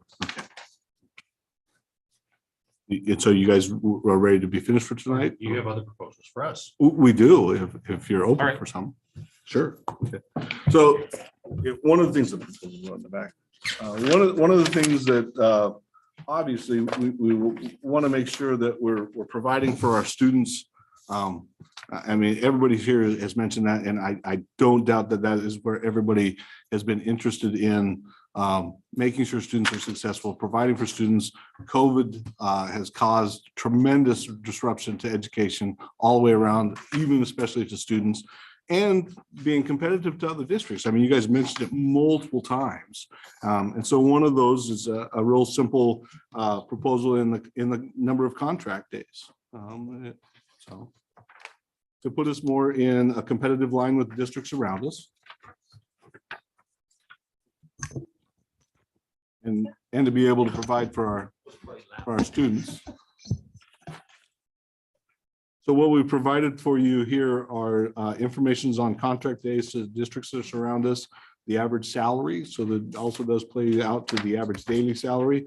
We did have a question on the Goddard one, and I'm still waiting for information on that one, whether they had a miscalculation or not.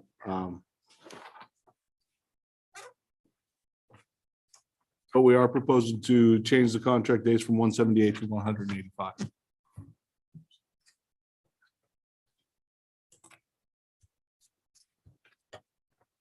So your proposal is just to change the days from 178 required days to 185? Correct. All right, we'll have to look at some information. We'll go ahead and table that. Okay. I want to ask a question. Yeah. So Sure. it's an increase of 7 days, Yes. but there wouldn't be an increase in compensation. Oh, we have a proposal for increase of compensation. We've shared that already. Those 7 days would be increased. No, our increased compensation proposal is separate from this. This is simply professional year for teachers in comparison to districts around us. We want to make sure we're in line. We also want to be able to provide for our students. So one thing that we did is, as negotiated agreement, when we didn't have the money, we cut days to Sure. increase the length of the day. Sure. So are we looking at reducing the length of the day? That's not in our proposal. I'm just asking. Sure, yeah. I mean, there were several times that we had decreases. It was temporary. I mean, we've done it multiple times, depending on the financial situation from year to year. Obviously, contract days are the same thing that can come up from year to year. We do know that addressing our student needs is becoming more and more demanding, and we want the professionals that do it best in front of our students more. So it's my understanding real quick that these days were taken out in years past in lieu of getting, money was not available. And so instead of getting compensated with a raise, they took these days away to basically compensate. Instead of getting a raise, we would get 178 days instead of 185. Yeah, but if you remember correctly, even when Walter talked about his salary increase, and the fact that over the last 4 years, he had minimal salary increase, he didn't calculate the cost of the days. He didn't do a comparison of change in environment or change in contract, and he didn't equate any of that to there. Those are two separate issues. Well, Days decreased in the last 4 years? they have. When I first started here, there No, was in the there were last 100. 4 years. I'd have to go back and look. We originally were 192 and slowly moved down. Some years we went down one, and we had language in there that was temporary. I think a couple years ago we took out the temporary language. So, but you said you would like to table that one? Yes. Okay. So a second one is on plan time. And this one, as I said last time on plan time, plan time has come up so many times in negotiations, and the idea of being equitable at all levels, and it's very difficult to do. I mean, we have different levels, elementary, middle, and high school. But one of the areas that really had a drastic effect was plan time at the high school level, especially when we switched to block scheduling. And what it did is it actually increased the plan time more than double with block scheduling. And so this is just an attempt to kind of correct that. So I'll read it as it stands. It says each secondary teacher not on a block schedule will have 2 school periods of time every 2 days, during which time the teacher will have no assigned responsibilities with students. In the event that the schedule dictates, a teacher may have 2 planned days every other day in lieu of 1 plan every day upon agreement between the teacher and the administrator. For schools on block schedule, each secondary teacher will have 1 school period of time every 2 days, during which time the teacher will have no assigned responsibilities with students. And we kind of equate this to similar, if you look at the middle school level, if they have 8 classes, they do all 8 in 1 day, but they only get 1 plan period. You may have 8 days at the high school or 8 plan periods at the high school, but it's over 2 days and you get 2 plan periods. And so in an attempt to address teacher shortage, in an attempt to address the class student teacher ratio, in an attempt to reduce the amount of time teachers have to sub for another teacher, we'd like to adjust the plan time so it's a little more equitable to all the levels. So just for clarification, does that mean that teachers would be teaching 8 of the 9 blocks at the high school level, or is it other duties? Yes, if they have 9 total blocks, they would have 1 block of plan over 2 days, and then would be teaching those other days. And it would help with student teacher ratio, it would help with capacity, all of that. So instead of having 90 minutes of plan every single day, No, it's actually more like 80. instead of having 80 minutes of plan every single day, they would have 80 minutes of plan every other day on white day or black day. Is that correct? And that would still be almost double what the middle level teachers currently have. I think they get 44 minutes at best plan time. So it's still more than theirs, but it actually brings it kind of down, so it's a little closer. Does anybody have any other questions? Okay, so take this back to Caucus as well. Okay, got one more then. This has to do with extra hour teaching assignment. Basically teaching on your plan time.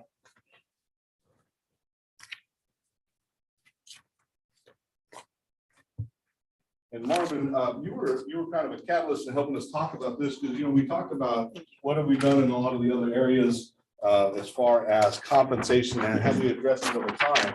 And I apologize. I thought I had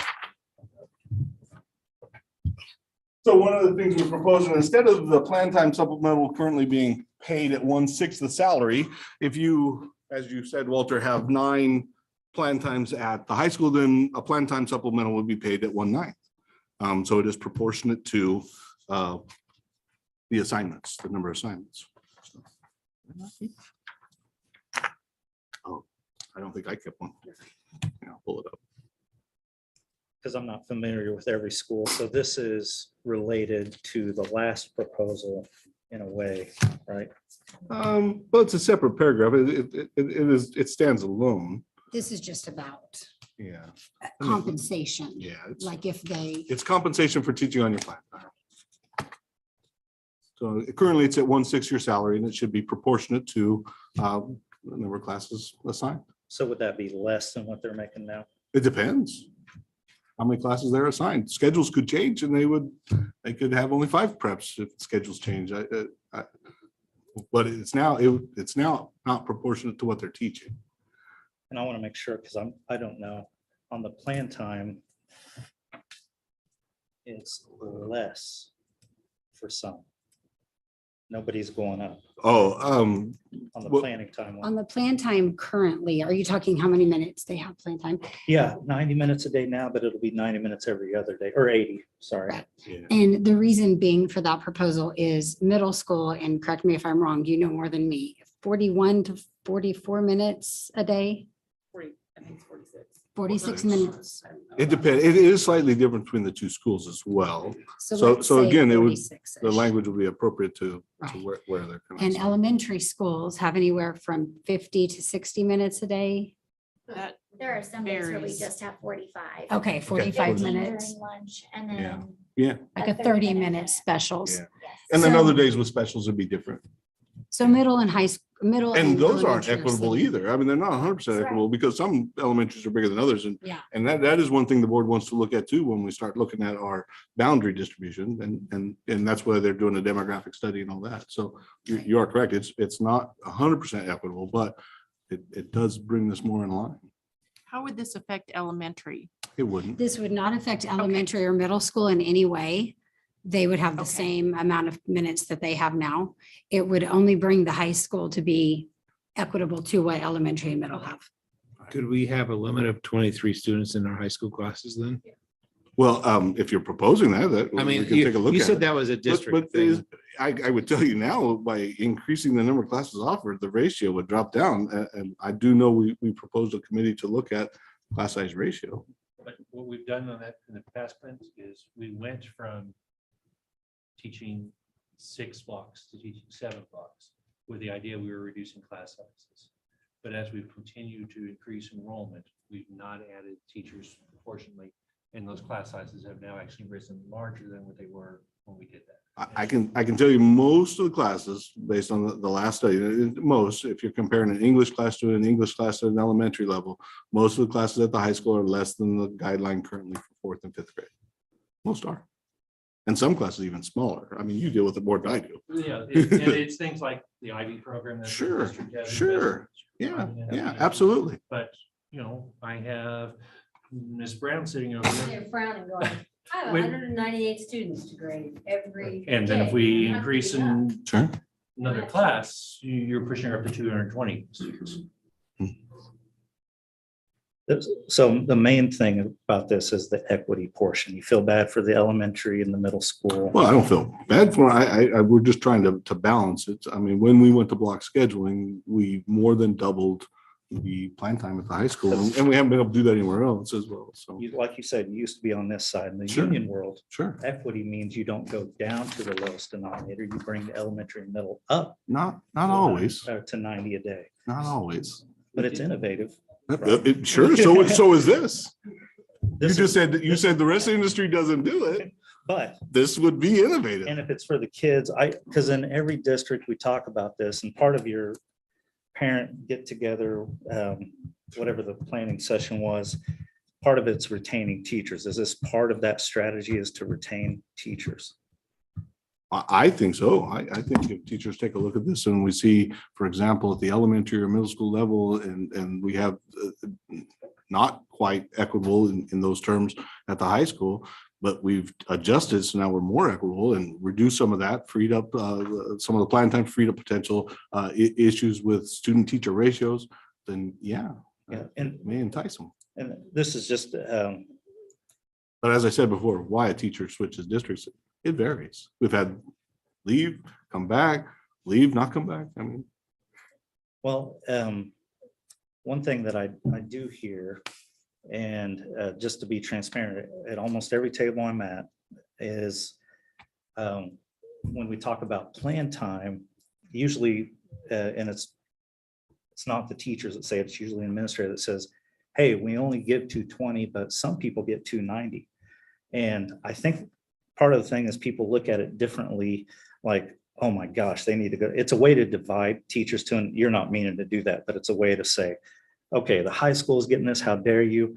And really, we want everybody to have more plan, because that's more plan that they can give their students. If we're talking about what's best for students, if they get 90 a day, I'm glad for them. If they if they're planning and they're getting the best lesson plans ready, fantastic. But yeah, if we're talking about like, what are they doing with that time? And sure. we didn't give it to them. Like if it's above and beyond, that's what was in there. But Yeah. it's not necessarily a bad thing. Most of the time it's elementary though. I haven't heard it for high school. Usually they're the ones, like specials teachers are getting more time sometimes, but there just seems to be a lot of things there that we might be going against that we preach as a district here of what we want and what the parents want, which is what retention.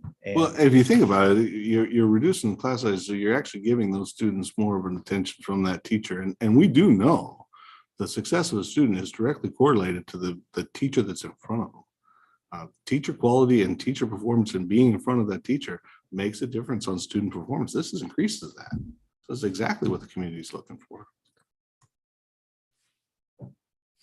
But not by, if we're in this proposal, adding another class on to teachers, it's not, I mean, sure, in that classroom at that time, you might have less students, Exactly. but overall, the caseload of a teacher is going to go up. Not necessarily unless the population goes up, because you're still just dividing it. You're just now dividing it by a larger number.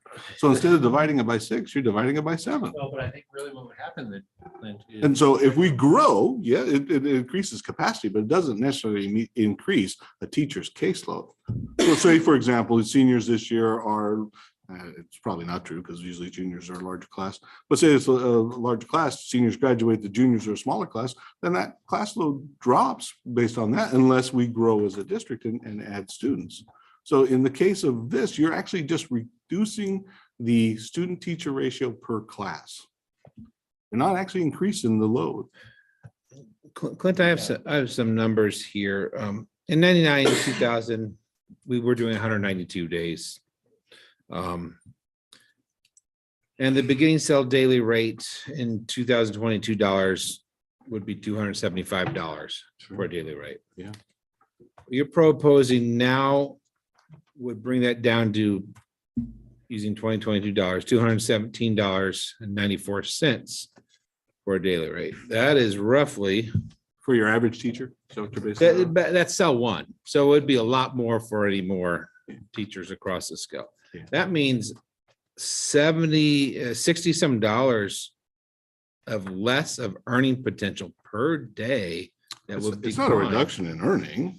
No. Oh, but you're talking the daily rate. The daily rate. Oh, it well, The depends on how daily you rate. look at it. It's $63, 60 some dollar reduction in purchasing power compared No, to 20 you would- years. You would still be paid the same amount of money. If your Per- daily rate using does the- not equate to purchasing power. The daily rate. That's a fallacy. The daily rate does not equate to purchasing power. Your overall earnings on an annual basis equate to purchasing power. And that would not go down. Matter of fact, it would go up with our proposal. Because remember, we proposed an increase. So just looking at last year, when we have 178 days, cell one, Mhm. $244 in 2022 As a daily rate. as a daily rate. And again, daily rate doesn't equate to purchasing power. It's still $40,319 a year.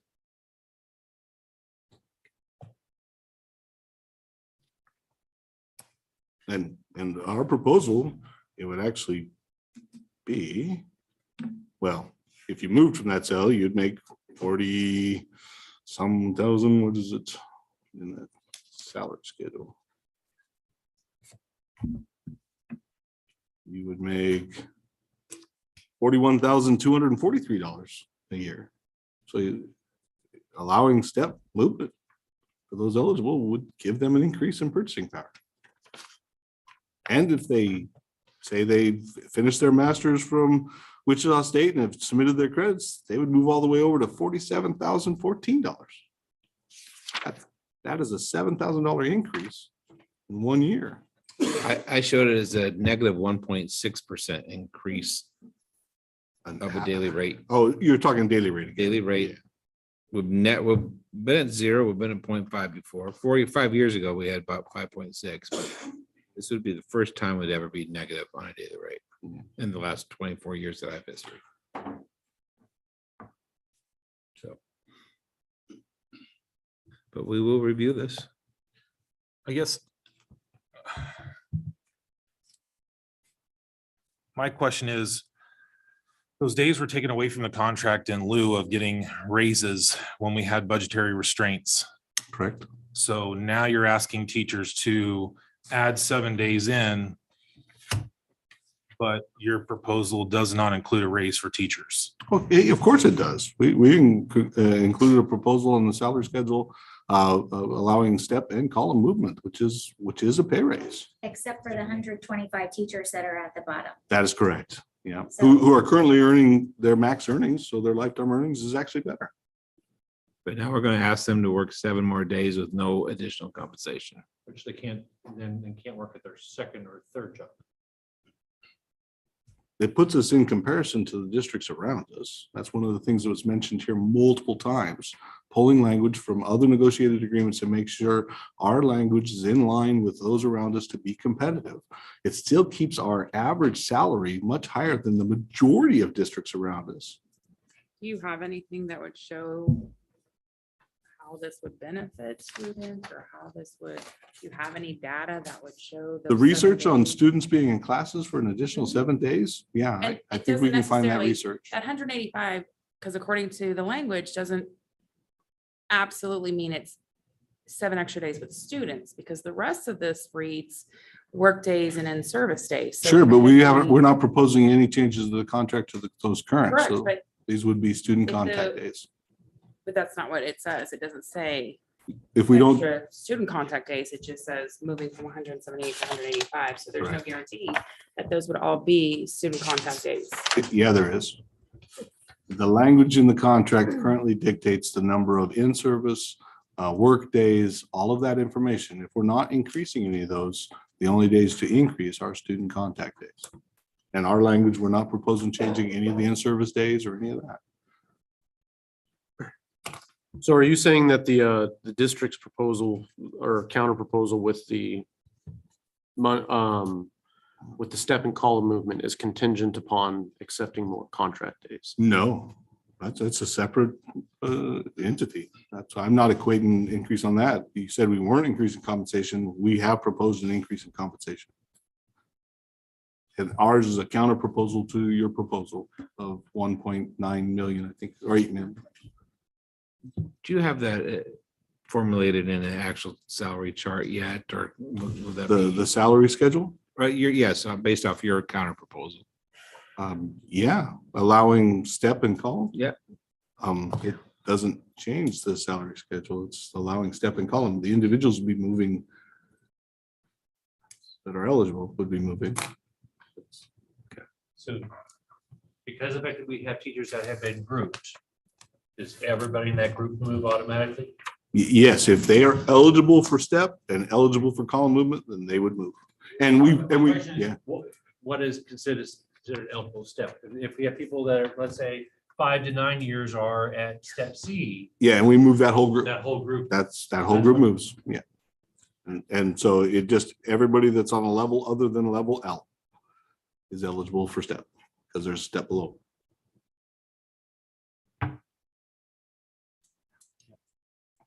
All right, we'll need some time to talk about this. Okay, we want to schedule another day? That'd be a great idea. Okay.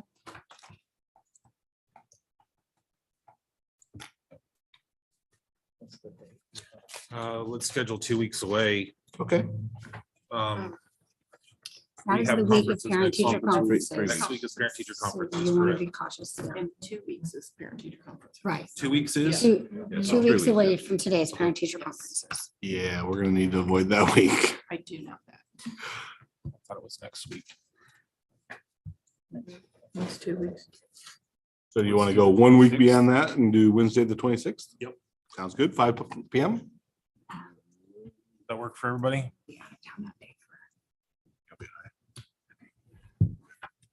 Yeah, that works for us. So work for everybody here? Yeah, because that gives everybody time to get the data. Sure. Right. Are you? Is there any way we could consider the 25th? Because one of us will be out of town. This is a Tuesday.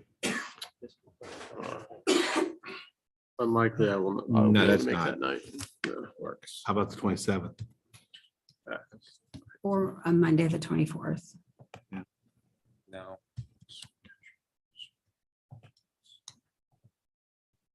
Because there's really only 2 of us. Problem is, most of us on this table have lots of other obligations after school. So So Wednesday works great for a lot of us in athletics because Wednesdays are not scheduled athletic days. So do we want to look at the following week? No, I- We have, it's career Yeah, fair it's career season, so fair, I'm yeah. on to career fairs. What's that? About Veterans Day. November 11th?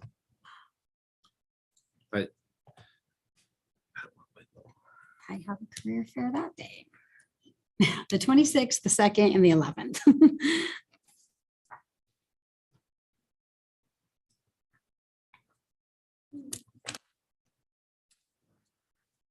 What about November 9th? I could make that work. Me too. Okay. My phone's dead. I don't know. I'm just gonna say. 5 o'clock on Wednesday, November 9th. Well, that's what I'm looking at. Is that for correct? me. I don't know for mom, but mom, because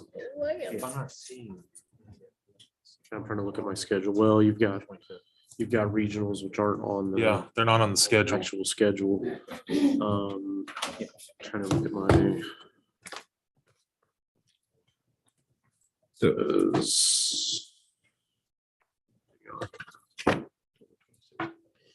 My schedule here. October 26th.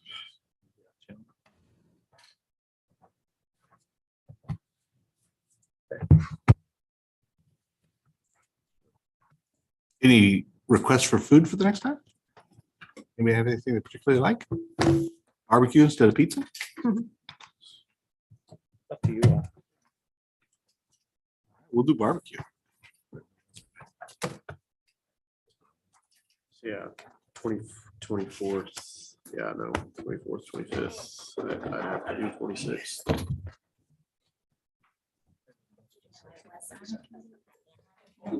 I just had. Can we have that copy back? Yeah. Oh, sorry. The last one? Yeah, the 1/6. Thank you. No worries. Did we confirm a date? November 9th. November 9th? Wednesday, November 9th at 5 5 p.m. o'clock. Yep. Sounds good. Thank you all.